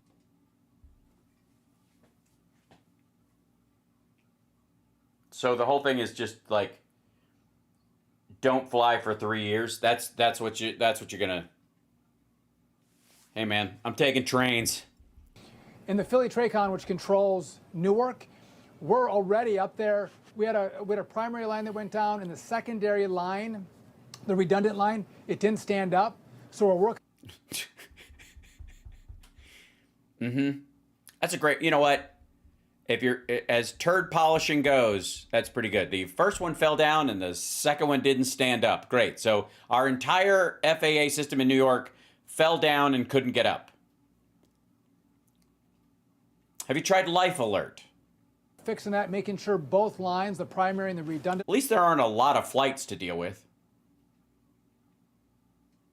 Are working, but at the same time, we're laying new fiber in the Philly Tracon to make sure we can stand up the telecom to make sure it never goes down again. And so this takes a little bit of time. I was told it'd be 8 months on the new fiber side of the telecom. I think we can get it to this summer. And again, we're gonna deal with. When's the last time you had a problem with fucking Newark's entire shit going down for 90 seconds? The whole thing. The first one going down and the second one not getting up. When's the last time that happened? Fucking never? What's happening by trying to stand up more controllers in the Philly Tracon, we're going to get airlines together to talk about how they can reduce capacity at Newark. So if you go to the airport, you're not going to be delayed for 4 hours. You're not going to be canceled. Dude, people aren't worried about their flight not taking off on time. They're worried about their flight bursting into flames or falling out of the sky. are being lost above a major city. It's the customer's fault. That's my thing. That's I agree. It's all you assholes who want to fly. And then we're going to get this thing up and running, but it takes a little bit of time to do that, Greta. You know, by saying Philly Tracon or some shit, which is the tri-county, whatever the fuck, by saying that a bunch of times, it sounds like he's using a technical word that makes him sound like he knows what he's talking about. He absolutely fucking does not. If they didn't have fiber optic a day before this happened, and they didn't have a fiber, they're not going to have fiber optic for 8 months. Saying we're going to have fucking fiber optic is not an answer. We fixed the problem, and we're going to improve it so it never happens again. That's how you do it. It's not that hard. That's how fucking stupid he is. He can't even say, we have addressed the problem that had shown up there. It was due to a faulty thing. We replaced all that, and we're doing an overall system scan while we're rebuilding an entire system in conjunction with that will be up in a few months and run in parallel. You need the shit you have to go back to the working state it was in before you came in and cocked everything up. obviously we want it done right now, but I'm even shocked to hear you say it can be done in 3 or 4 months. I mean, the magnitude of this job, modernizing this ancient, old air traffic control system where you're hearing that they're still using floppy disks, in a stunning... Get the fuck out of here. What? They're not using floppy disks. You silly person. They're storing stuff on cartridge shit. They don't need a fucking... They're like, I'm waiting for... The planes are circling. I'm trying to get it to boot up. Shut the fuck up. If you can get that done even in this term, this 4-year term of the president. No. So no, I'm talking about the telecom at the Philly TradeCon, hopefully by this summer. This whole system, I said, is going to be 3 to 4 years. And the key part of this is to get the money from Congress. Here's the problem. Prior Congresses have given small tranches of money to the FAA, and there hasn't been big, bold vision to build. That's right. We need to raise spending. We need to raise government spending and expand hiring to diverse people who might do the job because we need them. All right. You get the picture. Something brand new. We're going to ask the Congress for all the money up front. I'll go back and testify. They can do over. Was this an image from fucking Grok about the new system they're going to put in? With me, but we're going to get the money and again build. We're going to get new radars, new radios, sensors on tarmacs, new infrastructure around telecom. Yeah, hold on. Whoa. The radar. We don't even know if the radar broke fucking down. All they knew is they didn't have contact with the radar. They couldn't see the radar. That doesn't mean the radar didn't work. This is what I mean. Like, say what fucking happened. It broke down because of this particular... This is why we need the actual information. Hold on. Shit. This is going to drive me crazy. One second. Newark radar failure cause? Let's see. Radar failure controllers to only a single burnt... Oh, yeah. There you go. Thanks, New York Post. A single burnt wire caused horrifying 90-second Newark Airport air traffic control outage. A fried piece... Get the fuck out of here. A fried piece of copper wire sparked a 90-second radar and communications blackout for air traffic controllers overseeing Newark Liberty International Airport. A source familiar with the incident told the Post, resulting in a snarl of delays. After the 28 failure, which left... aviation administrators with no eyes or ears, many controllers of the 20% of the blah blah blah. Air traffic controllers in Area C, who were responsible for separating and sequencing aircraft in and out of Newark, temporarily lost radar and communications with the aircraft under the control, unable to see, hear, or talk to them. At least 5 employees took a leave after that because they were fucking traumatized by the shit. Technology is old. It must be updated. One of the things that happened at Newark is a copper wire burnt. Why are they using copper wire in 2025? Haven't they heard of fiber? The Senate Minority Leader said. This is Chuck Schumer's responses. Yeah. We use floppy disks. We use copper wires. He said the system that we're using is not effective to control the traffic that we have in airspace today. Okay, so Greta read the same article that I'm reading right now. Same fixation on this. And again, this is Sean Duffy also pinned the glut delays on the air traffic management system.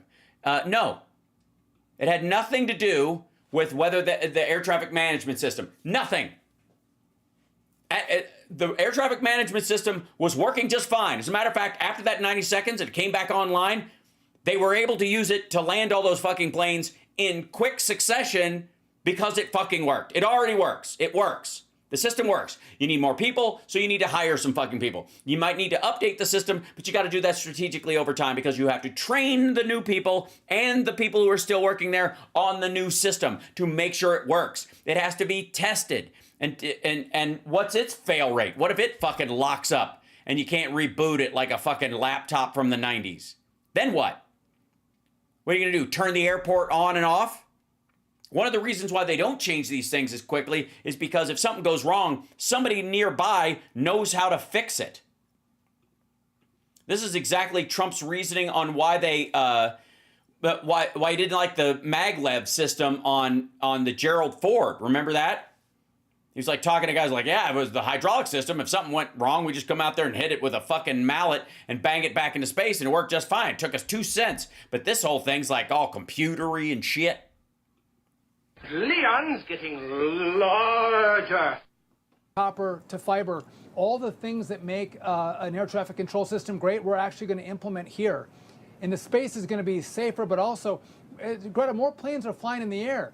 So we can deploy some technology that can bring us more efficiency in the airspace, which is critical on the delay front. And again, most people, they don't. Okay, again, this isn't about delays, motherfucker. This has nothing to do with delays. And bringing it up is an asshole move. You're not allowed. You're not allowed to bring up like, oh God, people, you know, that sitting on the tarmac. Hey, asshole, if you're sitting on a tarmac, you're safe. I guess unless your fucking plane gets clipped by another one, but even those are pretty minor. I think most people are more concerned that they're in a plane, they're almost at their arrival destination, they are in the landing pathway of a fucking airport, and the tower loses contact with them. I think that's way more concerning than your flight is going to be an hour late and I'm going to miss my connection.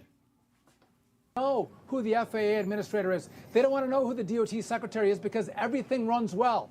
But when you have these kind of failures, we got to come out and be very clear about what's happened in the past and where Donald Trump and Sean Duffy are going to take us in the future with the help. Jesus Christ. We got to come out and go, it's not my fault. I just got here and I don't know what the fuck I'm doing. And neither does Trump. We kind of hate this shit. We really wish America was just a bunch of private airfields and you poor fuckers weren't allowed to get on these dumbass Southwest flights and gack up all the tourist areas. So if it fucks up and you guys stay home, no skin up our nose, we all fly private. Congress. And by the way, it's going to be bipartisan. Everyone agrees we have to do this. Jesus Christ. Just fucking lame. Now, there is I don't even know what the length of this one is. Pete Hegseth is giving I don't know, some sort of warrior ethos speech. This is on the Blaze. When the fuck was this? May 6th. Jesus Christ. This is like, this is my impersonation of me holding Trump's ass cheeks and weaseling my face up in his crack. Right. He goes, we're done with that shit. Pete Hegseth torches woke military in keynote speech. When President Trump asked me to take this job, I knew he was hoping this job would go away. He told me, well, one key thing, but really two. So he told you two key things. Way to prep, dude. First was, Pete, you're going to have to be tough as shit.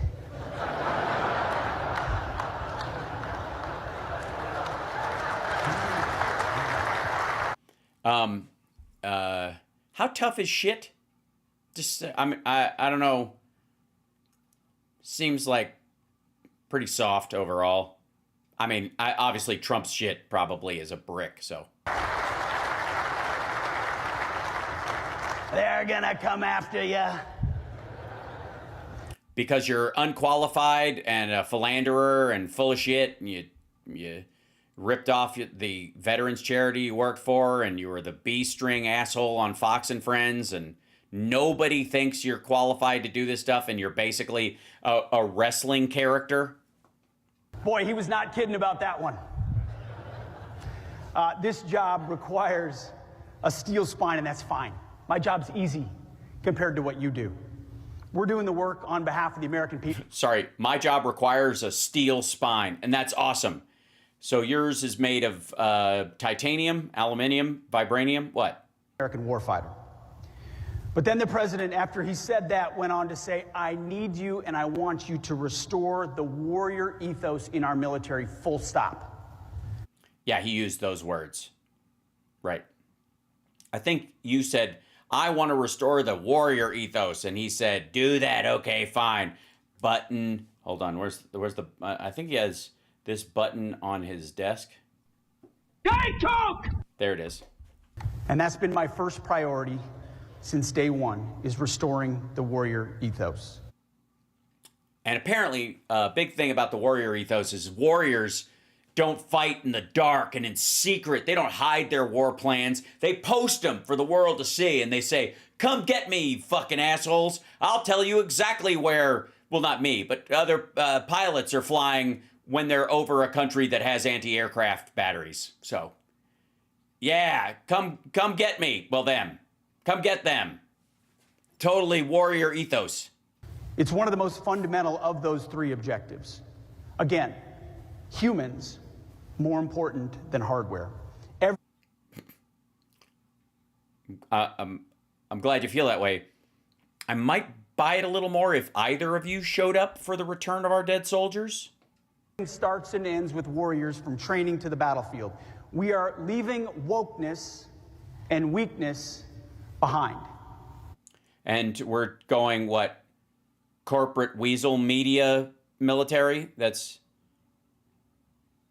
more like daytime TV show host as opposed to woke and weak. We'll go for that. What's the difference? No more pronouns, no more climate change obsession, no more emergency vaccine mandates, no more dudes in dresses. Can we have no more sharing top secret attack plans that could get our soldiers killed in apps you could buy on the App Store? We're done with that shit.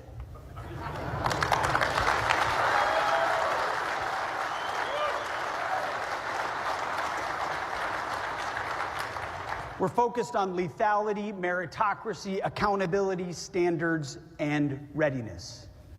Okay, so you're stepping down? That's why since Election Day, since President Trump was elected, recruitment and retention numbers are up historically. You met your numbers. They're like 5% above. Simmer down. It's not like the lead up to the fucking Iraq War or Vietnam.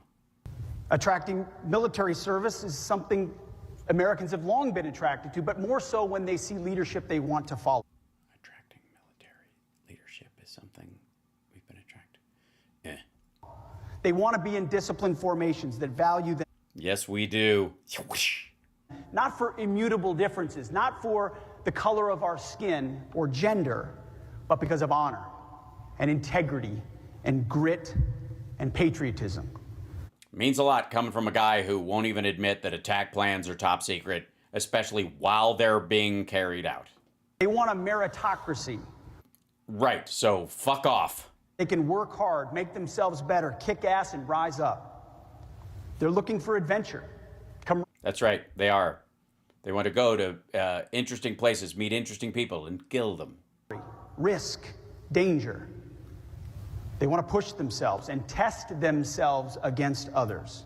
They want to flourish in an environment that embraces hard work, discipline, and the warrior ethos. And they would prefer if while they were carrying out that warriorness, that some dickhead isn't sitting on his phone in the Pentagon tweeting the direction of their airplane. Special operators know a thing or two about all of those. I've experienced it firsthand across the world. I had a chance to get up and do PT with the... Oh, god damn. Do you know how fucking dismissive this is of the military service, of like special ops people, that you got to experience it by doing a workout with them in Hawaii? Jesus Christ. I know. I'm basically you guys. We did push-ups next to each other. Oftentimes when we're traveling. And some people think it's a novelty. No, we think it's stupid. I don't think it's novelty. I think it's fucking ridiculous. It's not. It's always been a basic part of military service. You get up early, you get up, and you work out because we're going to be fit and we're not going to be fat. And even if the SecDef has a little bit of time to do it, every troop has an opportunity to do it. The problem is... What? I'm sorry.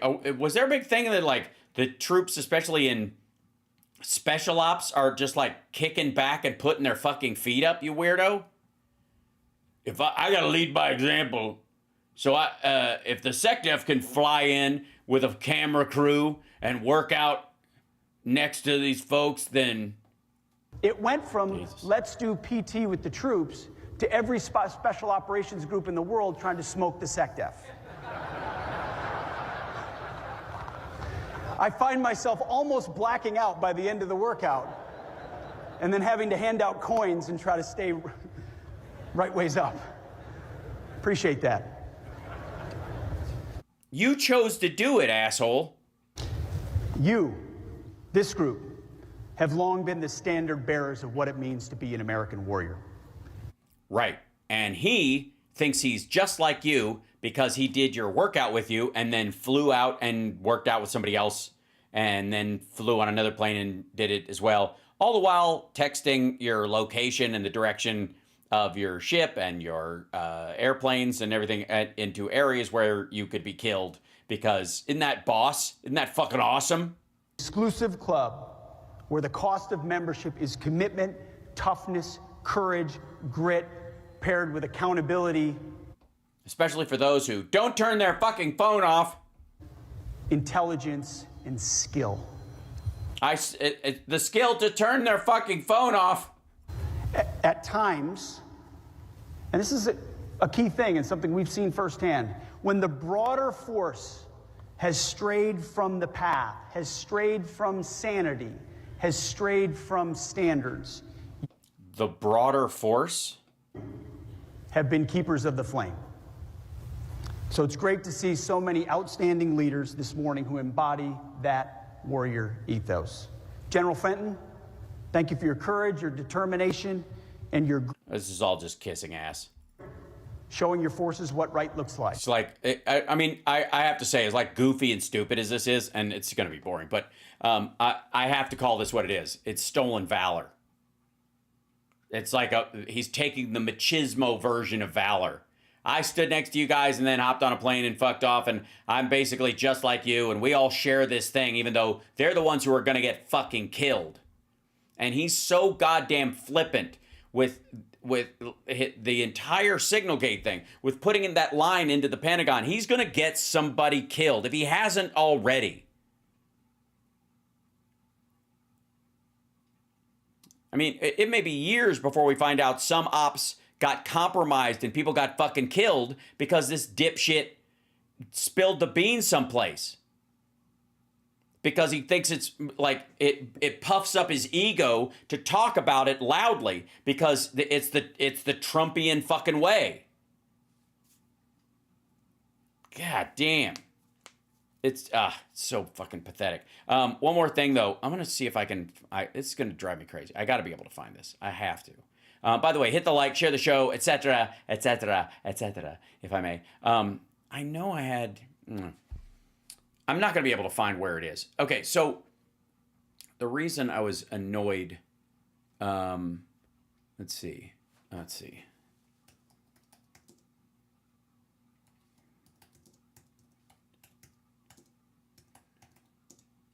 Let's see. When did he do it? Let's see.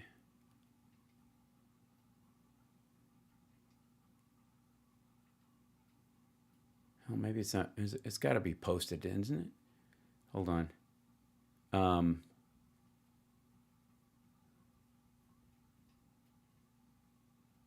Yeah. So there was this part in here. I'm gonna have to look it up. Yeah, I'm gonna look up. It's gonna take me a while to dial this in because it's part of a larger stream that's like hours long, and I normally don't pull stuff from these from things that are like longer on my own. I wait for people to put up clips, but some people just are too fucking cowardly and will never put those clips up. You know what I mean? That's the issue that I have, especially increasing because they're aware of what's going on. They know that, you know, people like me and Beasley and others are chipping away at this shit. And if they post a clip of it, a smaller piece of it, it's gonna go to shit. So hold on one second. Steve has already helped negotiate. I'm gonna go to this is Trump responding to the India-Pakistan stuff and being asked about it. I don't know if there's a newer one of this, but I'll tell you about. I'm not going to tell you what that clip was. Okay. So of dozens of. I already did, Wes. You missed it, I guess. Messages from Gaza, and they come in and see me, many of them, and they are so thankful to Steve. And also hostages from other parts of the globe. He's met with President Putin, Prime Minister Netanyahu, representatives of Iran, and many other places. He is meeting with people that he never really thought he'd ever meet just a few months ago. And he's figuring it out. It takes him about an hour to figure it out. After that, he's brutal. He does a great job. Yeah, none of this shit has worked out. Just saying. Working tirelessly to end the bloody and destructive conflicts, and one in particular with Russia and Ukraine, and where you're losing 5,000 young people a week on average. Am I? Where did I put those young people? I had them somewhere. Ukrainian soldiers, Russian soldiers, and people in towns and villages that are being killed. We want to bring it to an end, and we're working. Steve is in the Middle East. I know how they could do that. Force Russia to leave. Just tell them, get the fuck out. Just escalate to the point of like, yeah, get the fuck out. Just this is going on long enough. Too many people are dying. Get the fuck out. 91 borders. Start from scratch. If you want to rent some land in there, make some money with oil, and then buy property. But fuck off. You could do that. That would work. Where I think we're having some very good success, and you'll be hearing about it as we go. We had tremendous success over the last month, and we're taking the word of the Houthis, but they didn't want any more, and I understand that. And they have decided that they don't want to do this anymore. What? Near misses? So I'm proud to have him as a friend. Steve's a very fantastic guy. I picked him out of a lot of people. I had a lot of choices. Yeah, totally. I can tell. That's why you keep having him do a bunch of different things instead of assigning people that have knowledge of the actual conflict to them so that they can be aware of what they're doing. But I said we need somebody with two things, a great personality and somebody that could negotiate. And he's got... And you didn't have either, so... Both of them in spades. He's also really smart. So I want to thank everybody for being here. And I want to, very, very importantly, I want to say to Marco Rubio that you're swearing. Jesus Christ. Ugh. And again, these are like busy work for Trump. He has to do these things, and he's terrible at it anyways. So unless he can pick a fight with somebody, he just doesn't care. Very important person. And Steve reports to Marco. I said, Steve, you better do a good job of Marco. He will fire you so violently, you have no idea. But Marco, if you could administer the oath. Thank you very much, Marco. Thank you, Steve. Thank you, Mr. President. Thank you. Let's stand in front of you. Okay, so there's this, and hold on. Raise your right hand. Eyes. Yeah, okay, blah, blah, blah, blah, blah, blah, blah, blah, blah. Do you have any... Good job. Thank you, Marco. Any questions for Steve? Mr. President, do you have any reaction to the attacks between India and Pakistan? No, it's a shame. We just heard about it just as we were walking in the doors of the Oval. And by the way, the stuff that's been ratcheting up in India has been happening for a fucking month. There have been other fights. Just the bombing is new. It's in the last 24 hours. But the rest of it's been building up for a fucking month. A month. Now, you and I can be forgiven for not... We got so many other things to do in our own country and thinking about all the shit, the fucking fire hose of news we deal with all the time. But the President of the United States should be aware that this is something they were worried about escalating, and then it did, and they were trying to do something about it. But the problem is, if he brings up the fact that it's been going on for a while, you have to point out that fucking J.D. Vance was there last week. I just heard about it. I guess people knew something was going to happen based on a little bit of the past. They've been fighting for a long time. You know, they've been fighting for many, many decades. Yeah, but they weren't currently till now. This shit just popped, dummy. This is new. There's been a bunch of back and forth, but you guys remember all the fucking India and Pakistan are about to nuke each other shit all during Biden's term, right? Remember that during the first Trump term? Do you remember it during Obama? And centuries, actually, if you really think about it. I don't want to. No, I just hope it ends very quickly. Mr. President. No, you don't. Nothing that's been going on that long ends quickly unless it's a fucking nuclear war. Considering adding a stop in Israel during next week's trip to the Middle East, and also what's your reaction to Israel's plan to reoccupy Gaza if there is a ceasefire? Well, the plan we haven't talked about, but we're not planning on stopping in Israel. But we will be doing it at some point, but not for this trip. Yeah, he turned a question about what is your response to Israel occupying all of Gaza if you walk away from the things. And he goes, yeah, we're not stopping by on our way, which means he's going to let them do whatever. Right. He's just going to let them do whatever. That's all. I mean, this was set in stone, when he met with Netanyahu at Mar-a-Lago. There's a report that the UK is offering various trade concessions. What's your response to that? That who? What? The United Kingdom. Yeah. And can you also say if you were discussing tariffs with Israel at all? And what about the United Kingdom? They're offering various trade concessions, apparently cars, steel, digital services. They're offering us concessions? Yes. Is this the first time you're hearing it? No. They do want to make a deal very badly. Did you say... According to a person I just spoke to who said this. You mean me, sir? Yeah. Last year, are you discussing tariffs or business? No, I think that United Kingdom, like every other country, they want to be go shopping in the United States. Jesus Christ. They sell stuff to us. This is about...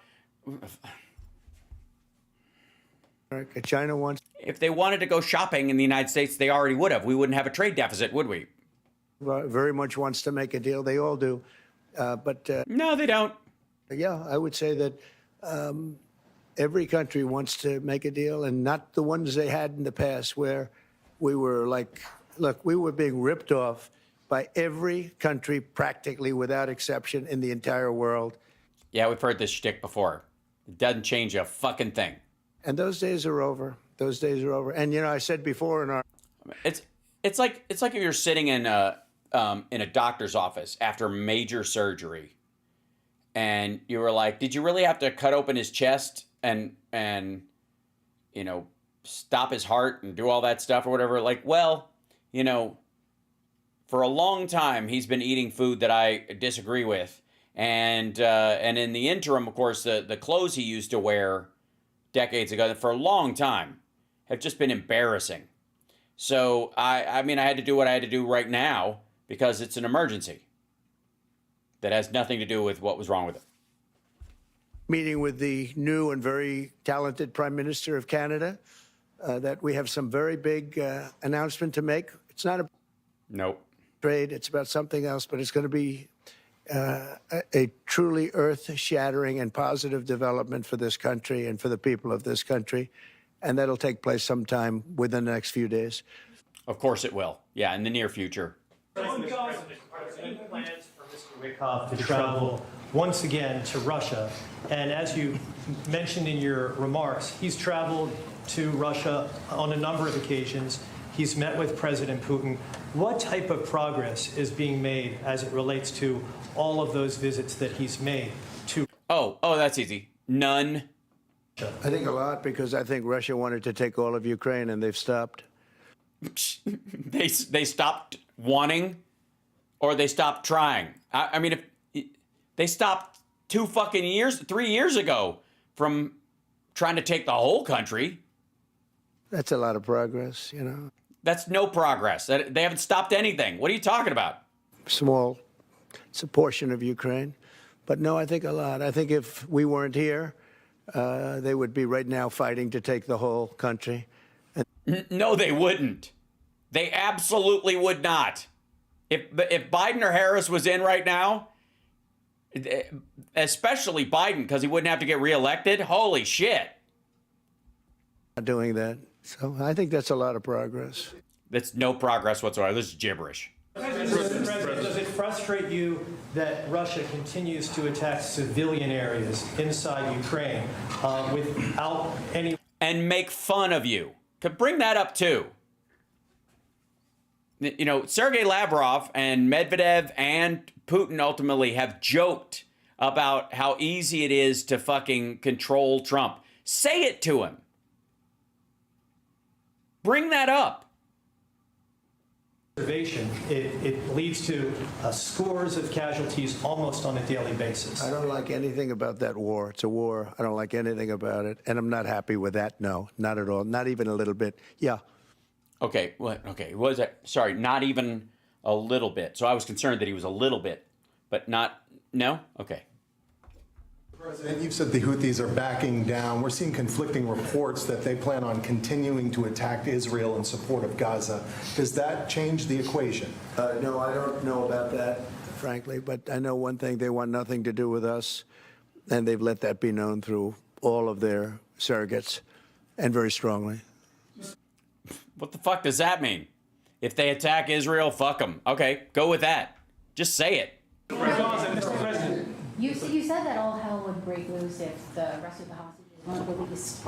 Is there a hostage deal that's imminent? And are you talking to Netanyahu right now about their plan to level the rest of Gaza? We're talking to him about a lot of things right now. This is really crunch time. I would tell you, for Iran and for their country, this is a very important time for Iran. This is the most important time in the history of Iran for Iran. And okay. Sure, bro. They do what's right. I'd love to see a peace deal, a strong peace deal. They cannot have a nuclear weapon, but I would say that this is the single most important period in the history of Iran, which is a long history.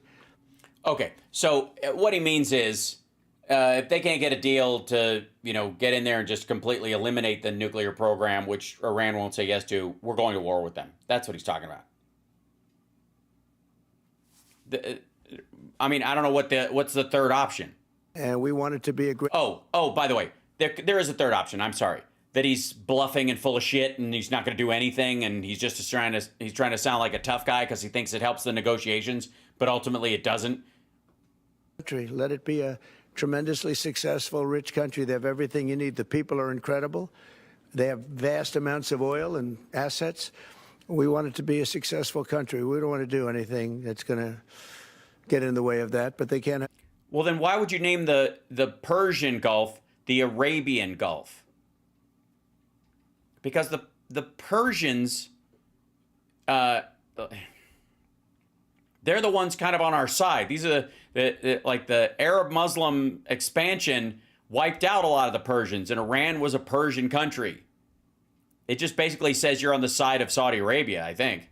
Nuclear weapon, and if they choose to go a different route, it's going to be a very sad thing, and it's something we don't want to have to do, but we have no choice. They're not going to have a nuclear weapon. They're not going to have a nuclear weapon. Do you understand that? Okay.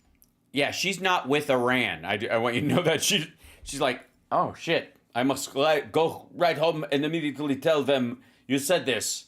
He was very, he say with an angry face and make slobber. He's over it already.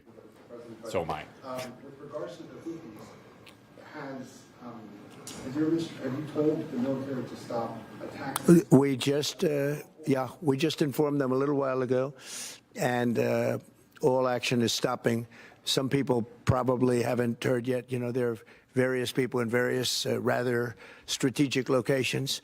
But by this moment, they should just about all know, Marco, I think, that the attacks are going to stop both ways. Yeah, he's in the State Department, dummy. This is Pete Hegseth would be in charge of that. And that actually, on second thought, don't tell Pete Hegseth. Tell somebody else. Pretty much it. But we've just informed everybody just a little while ago. Yes. Did you put on the tweet? Thank you for your attention to this matter.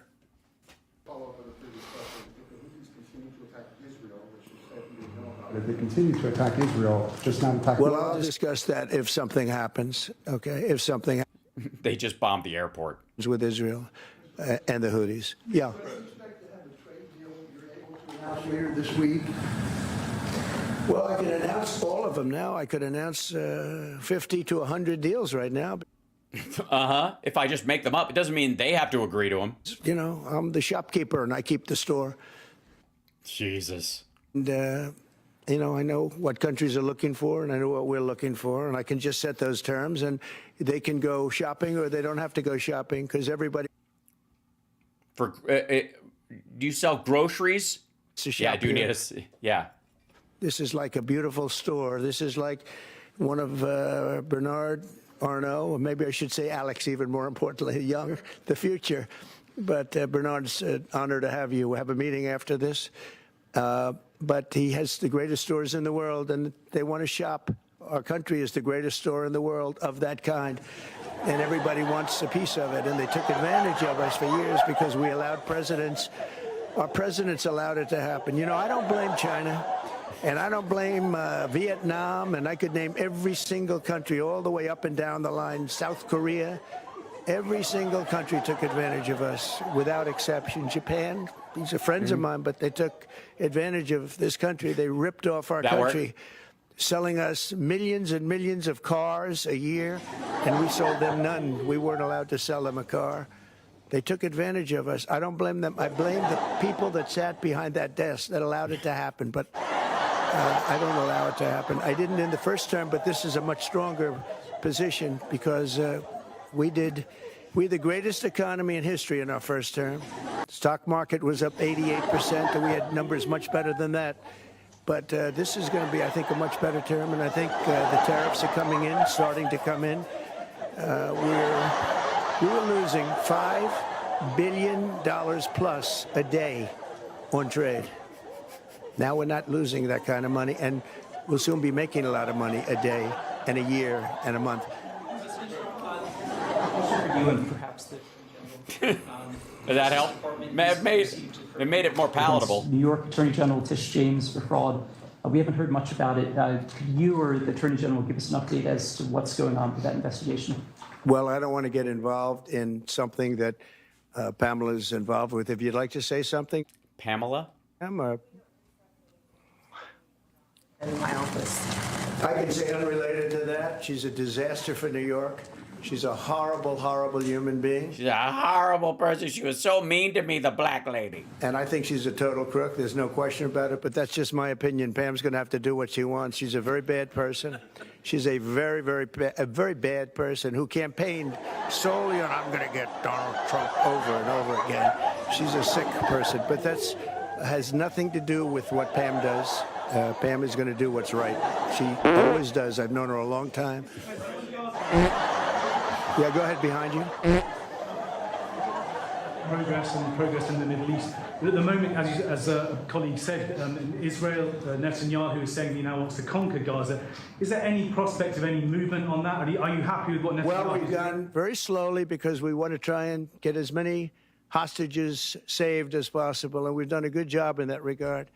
So we're just giving up on the rest of them. 2 weeks ago, I had 10 hostages come in, and they thanked me profusely, and I said, you have nothing to thank me about. What they went through is incredible. They lived in a pipe. You know, they keep hearing about caves. It was a pipe, 3.5 feet high.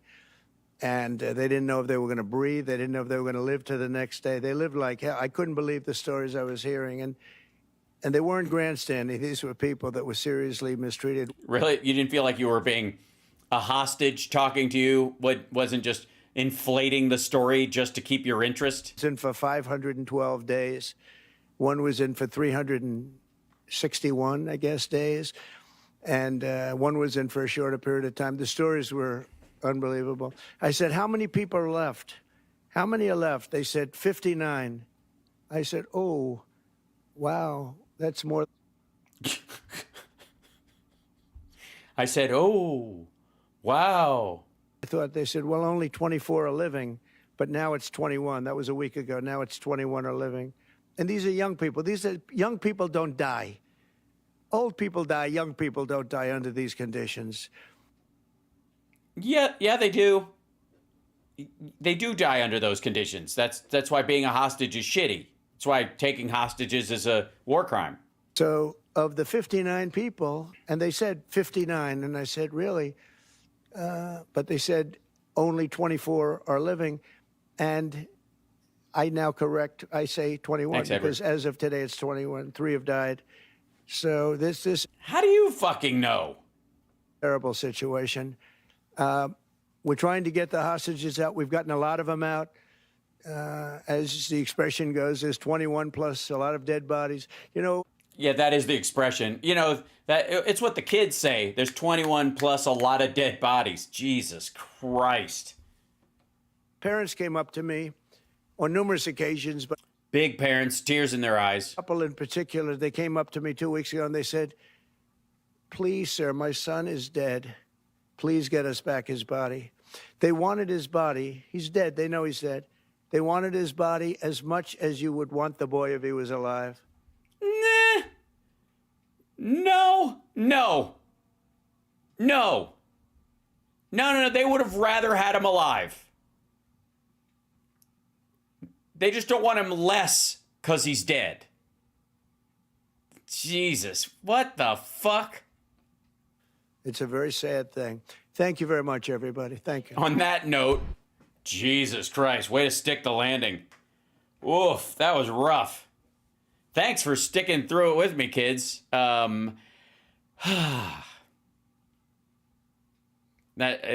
Jesus Christ. And it's not going to get better, by the way. His brain is turning to mush day by day. And like I've said many times, everything they said about Biden is true about Trump. And it's getting ugly. They've got to wrap him up. When you see them wrap and he splits, he's done for the day. And like, I need to make a trip to DC in the very near future. And get my press creds. Because I have some questions, if I may. Point of order, Mr. Chairman. They all of my questions end with, how long would it take you to figure out Jeffrey Epstein was a pedophile? And is it less than 25 years? Listen to Joe Biden's interview with the BBC for a coherent conversation about geopolitical conversations. I've heard, is it a newer one? Is it recent, or is it like his bigger one that he did? I think we covered it last year, I want to say. But if there's a new one, I would love to hear it. So, anyways, I have not gotten the creds yet, but that doesn't mean I won't keep trying. Yes, and I will take the train. Fucking A right. I have been thinking about this, and I'll end on this, guys. But I'm trying to see. So the 17th of July, I'm going to Chicago for the Hody Bash, which is a charity event concert thing. And oh, you did? Thank you, CSL. I'm sorry I missed it. And yeah, we can raid Boston Brian if he's up and ready to go. Is he live? As soon as he's on, I'll carry over to him. That'd be great. But in the I'm gonna do it. It's the 17th, and I was like, for a long time I have wanted to take a train to Chicago and see if I can do the show on the train, depending on the internet quality. I have not seen a clear review on the quality of the internet on the airplane. And I'm like, to my mind, it'd be like another situation where I get on a cruise ship like I've done, and there is some on the ones that I have, Pam. There is internet. on the ones I've looked at. But whether it's good or not is the issue. So I'm going to try that at some point, but I'll pick it up at the airport. Thank you. Appreciate it, Chris. But at the very least, I want to be able to do that and do it as we're going along. Yeah, and continue the show on taking that trip because it's something I want to do, but I also would like that. Yeah. So let's see. Only the best people. Hopefully the major will be on tonight. I think so. I think he's on the regular. Yeah. Can't get Wi-Fi on Amtrak in most places. The train I was looking at, the one that goes from LA to Chicago, has internet. It might suck. I also do have that my Wi-Fi hotspot, but I don't know how fast you're going and whether it's good or not. I mean, it's fine in a car, so it's in theory it could work. So it is a long train ride, but I kind of want it that way, So and that's why I would want to be able to do the show. Now I could always record the show as live and then upload it, right? Or I could rent an RV, which is not out of the question either. I gotta look at, maybe that's it. Except I don't want to use Starlink, so I gotta figure out something else. Yeah, we'll have to figure that out. I'm just gonna dangle with you guys until it's time to pitch to, I checked for emergency, thank you, CSL. So Boston Brian's gonna be up in like 11 minutes. So as soon as he's up, we're gonna jump to this. So let me see if I can, fuck it, I'm gonna hunt down something while I'm on the air with you, because if other people can do it, I can too. Let's go to here. We've already seen that shit. We don't care. I'm gonna look up, there you go, hold on, there we go. He is this stupid. And let me see if this, I don't know, this is a,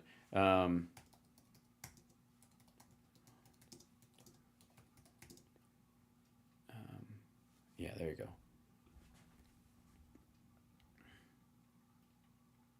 Let's see. This is the, I guess this is it. Maybe this is it. This isn't junk. Shut up, stupid. I want to see the part. There you go. I need to put on. Yeah. Okay, here we go. This might be the piece. It brings up the. Yeah, here you go. Okay, so,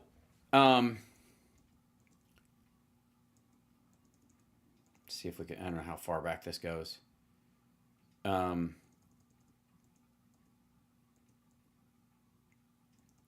Okay, there were two things that happened.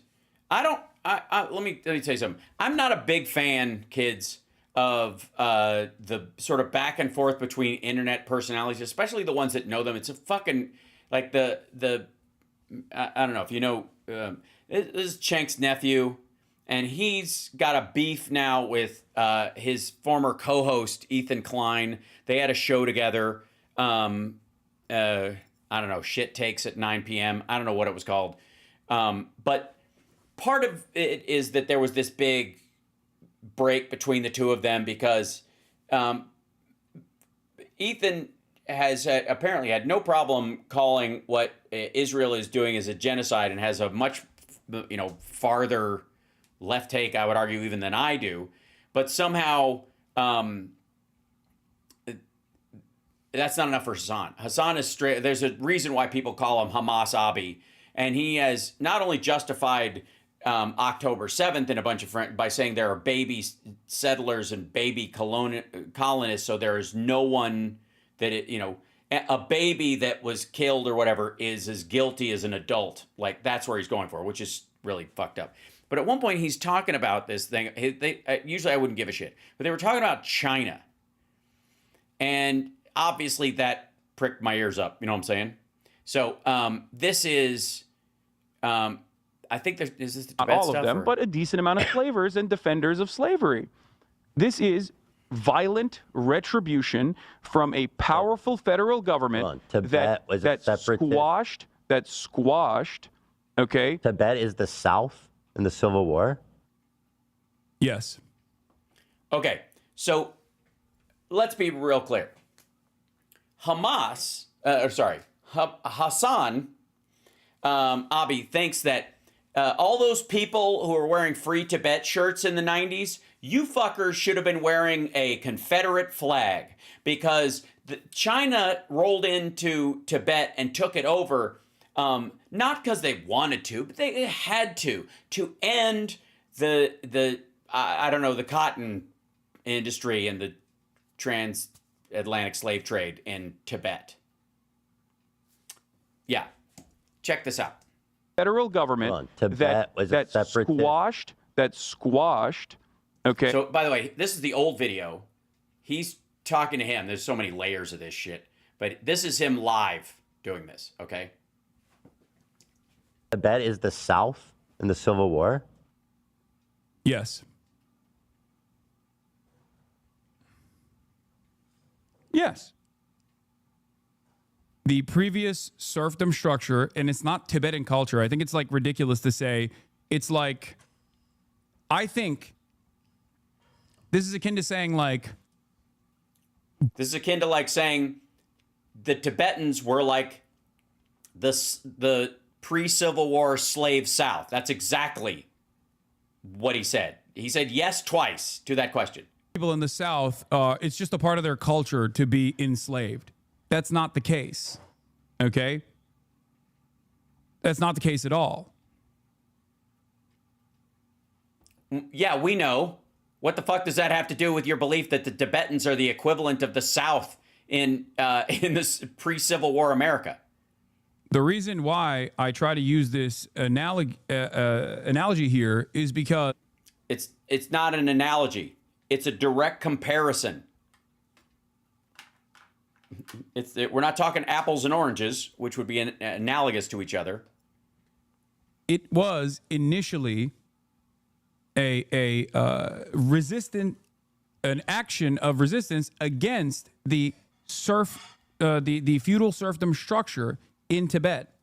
Okay, so this is the premise, as far as I understand it, and this is the part that is that inside Tibet there was a freedom movement or a non-serfdom movement, whatever it was. Not freedom. They didn't want freedom, obviously, but they wanted something less than freedom, but more than serfdom or something. And they were all ready to rise up and take down the Dalai Lama and the structure of Tibet. And China came along and helped them do it. Now, how that's different from the Yusufzad and the fucking like the forces we helped in Afghanistan, or how this is not like, why wouldn't this be China's Iran-Contra? You could argue like one man's, basically Hassan is maggot for CCP. That's what he is. That's his gig now. And so he's effectively in this way quoting Ronald Reagan, one man's terrorist is another man's freedom fighter. That's what he's saying. Yes. And most disturbingly, a complete whitewashing of the Chinese genocide against their Muslim minority group, the Uyghurs. Don't they have Uyghur death camps? Is that? It's not a death camp. It's not a death camp, dude. They just disappear. They were re-education camps. So much better. And they are no longer in operation. Bullshit. According to the Associated Press. According to the Associated Press. No. Hold on. I would love to find, let's see, Associated Press, Uyghur concentration camps, whatever. Okay. Okay. Yeah. This will be, this is written, hold on. Let's see what this is the article that he references. Terror and tourism. Xinjiang eases its grip, but fear remains. Now, the reason they could ease their grip is because the people were fucking gone. They're dead already, or moved, or cowed into, in fear. This is live from Xinjiang. This article was Dake Kang. I don't know who Dake Kang is. Let's check this out. Investigator, reporter, and video journalist. Covers Chinese politics, technology, and society from Beijing for the Associated Press. He's reported across the Central, South, and East Asia, and was a Pulitzer finalist for investigating report on China. Fantastic. His latest stuff Kenyan president vows closer ties with China during trip amid Trump's trade war. Beijing ups diplomatic pressure on Africa as the U.S. pulls back. U.S. bans government personnel in China from romantic and sexual relations with Chinese citizens April 2nd.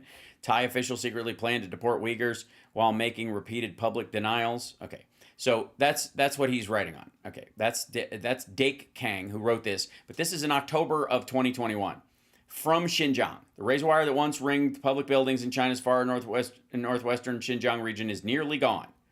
Gone too are the middle school uniforms, military, blah, blah, blah. Uyghur teenage boys, once a rare sight, now flirt with girls over pounding dance music at rollerblading rinks. One cab driver blasted Shakira as she raced through the streets. Okay, these are not Uyghur kids. These are Han Chinese kids that have been moved in. These are entire families. Like anybody who spent any time there, this is just fucking awful. 4 years after Beijing launched a brutal crackdown that swept up 1 million or more Uyghurs and other mostly Muslim minorities into detention camps and prisons, its control over Xinjiang has entered a new era. Chinese authorities have scaled back many of the most draconian and visible aspects. Yeah, because those fuckers are gone. The panic that gripped the region a few years ago has subsided considerably, and a sense of normality is creeping back in. But there is no doubt about who rules, and the evidence of terror of the last 4 years is everywhere. It's seen in Xinjiang cities, where many historic centers have been bulldozed and the Islamic call to prayer no longer rings out. It's seen in Kashgar, where one mosque was converted into a cafe and a section of another has turned into a tourist toilet. It's seen deep in the countryside, where Han Chinese officials run villages. They also get placed in families. Hold on, I don't know, my headset's like dying for some reason all of a sudden. Yeah, a bike seller's eyes widened in alarm, and he learned I was a foreigner. He picked up his phone and began dialing the police. Yeah, it feels great. He was fine when he thought you were a local Chinese guy. When he found out you were from out of town, then he freaked out. At one point, I was tailed by a convoy of 12 cars, an eerie procession through the silent streets of Aksu at 4 a.m. Anytime I tried to chat with someone, the minders would draw in close, straining to hear every word. I dealt with this when I was over there. They call them evil uncles. These dudes who sit back and smoke cigarettes and just look like they're watching and they're curious, and they turn you in if you say anything bad or if they catch you doing anything. It's hard to know why Chinese authorities have shifted to subtler methods of controlling the region. Maybe because the people that took the harder fist are already dead. And maybe the searing criticism from the West, along with punishing political and commercial sanctions, have pushed authorities to lighten up, or it may simply be that China judges that it has come far enough in its goal of subduing the Uyghurs and other Muslim minorities to relax its grip. Uyghur activists abroad accuse the Chinese government of genocide, pointing to plunging birth rates and mass detentions. The authorities say their goal is not to eliminate Uyghurs, but to integrate them, and that harsh measures are necessary to curb extremism. Well, if they say so. Regardless of intent, one thing is clear. Many of the practices that made the Uyghur culture a living thing, raucous gatherings, strict Islamic habits, heated debate, have been restricted or banned. In their place, the authorities have crafted a sterilized version, one ripe for commercialization. And this is the key. This is everywhere, fucking everywhere. The China show guys have covered this a bunch. I'll leave you guys to it. We'll get into the China stuff of this tomorrow. Because fuck this dude. Fuck Hassan and his nonsense. He has no idea what the fuck he's talking about.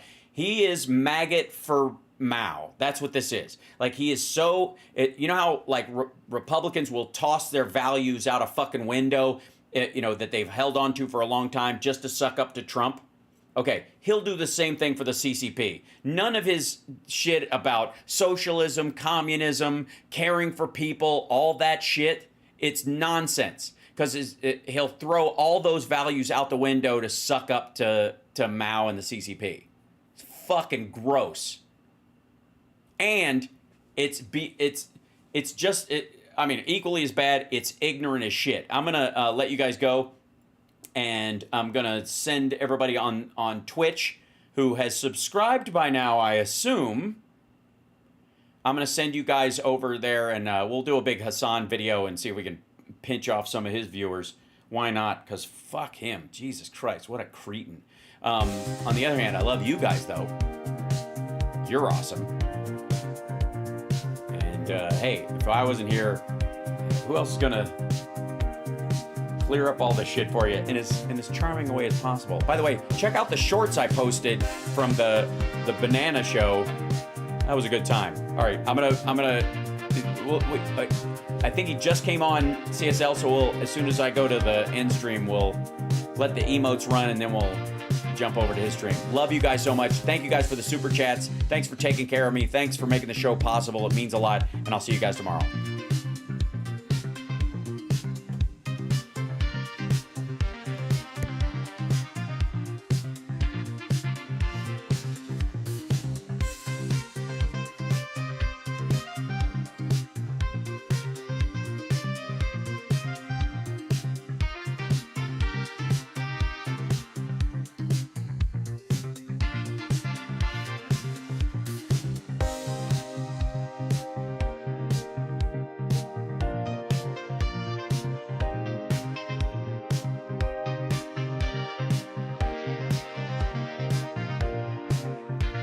Is he on? I think he should be up.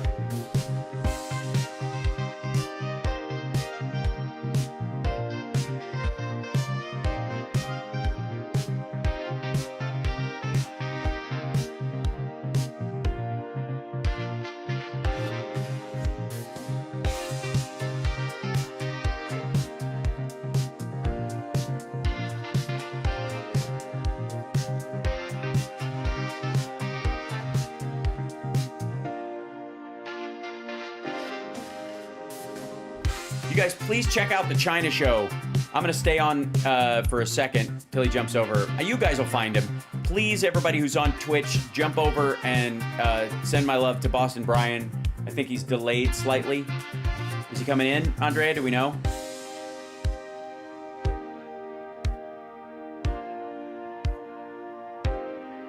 He's on YouTube, but he's not on Twitch yet, or both, or whatever.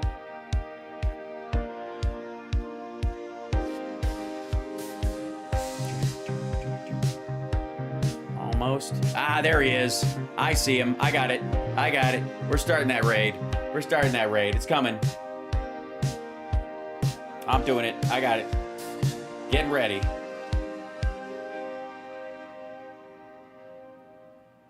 I hit the button and we're raiding. And now. There we go.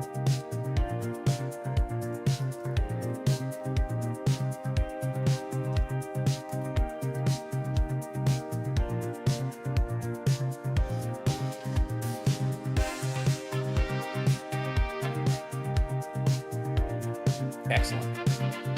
Got it. Thank you guys so much. I wish is there a YouTube raid? That's such a weird thing. There should be.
Gotcha.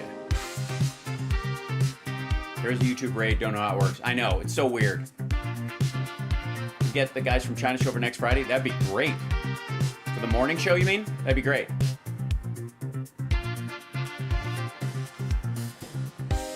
I love that idea. Okay, I'll let you guys go. Go enjoy Boston. Okay. Yeah. China show next week would be awesome. And everybody send my love to Boston Brian. I'm going to go.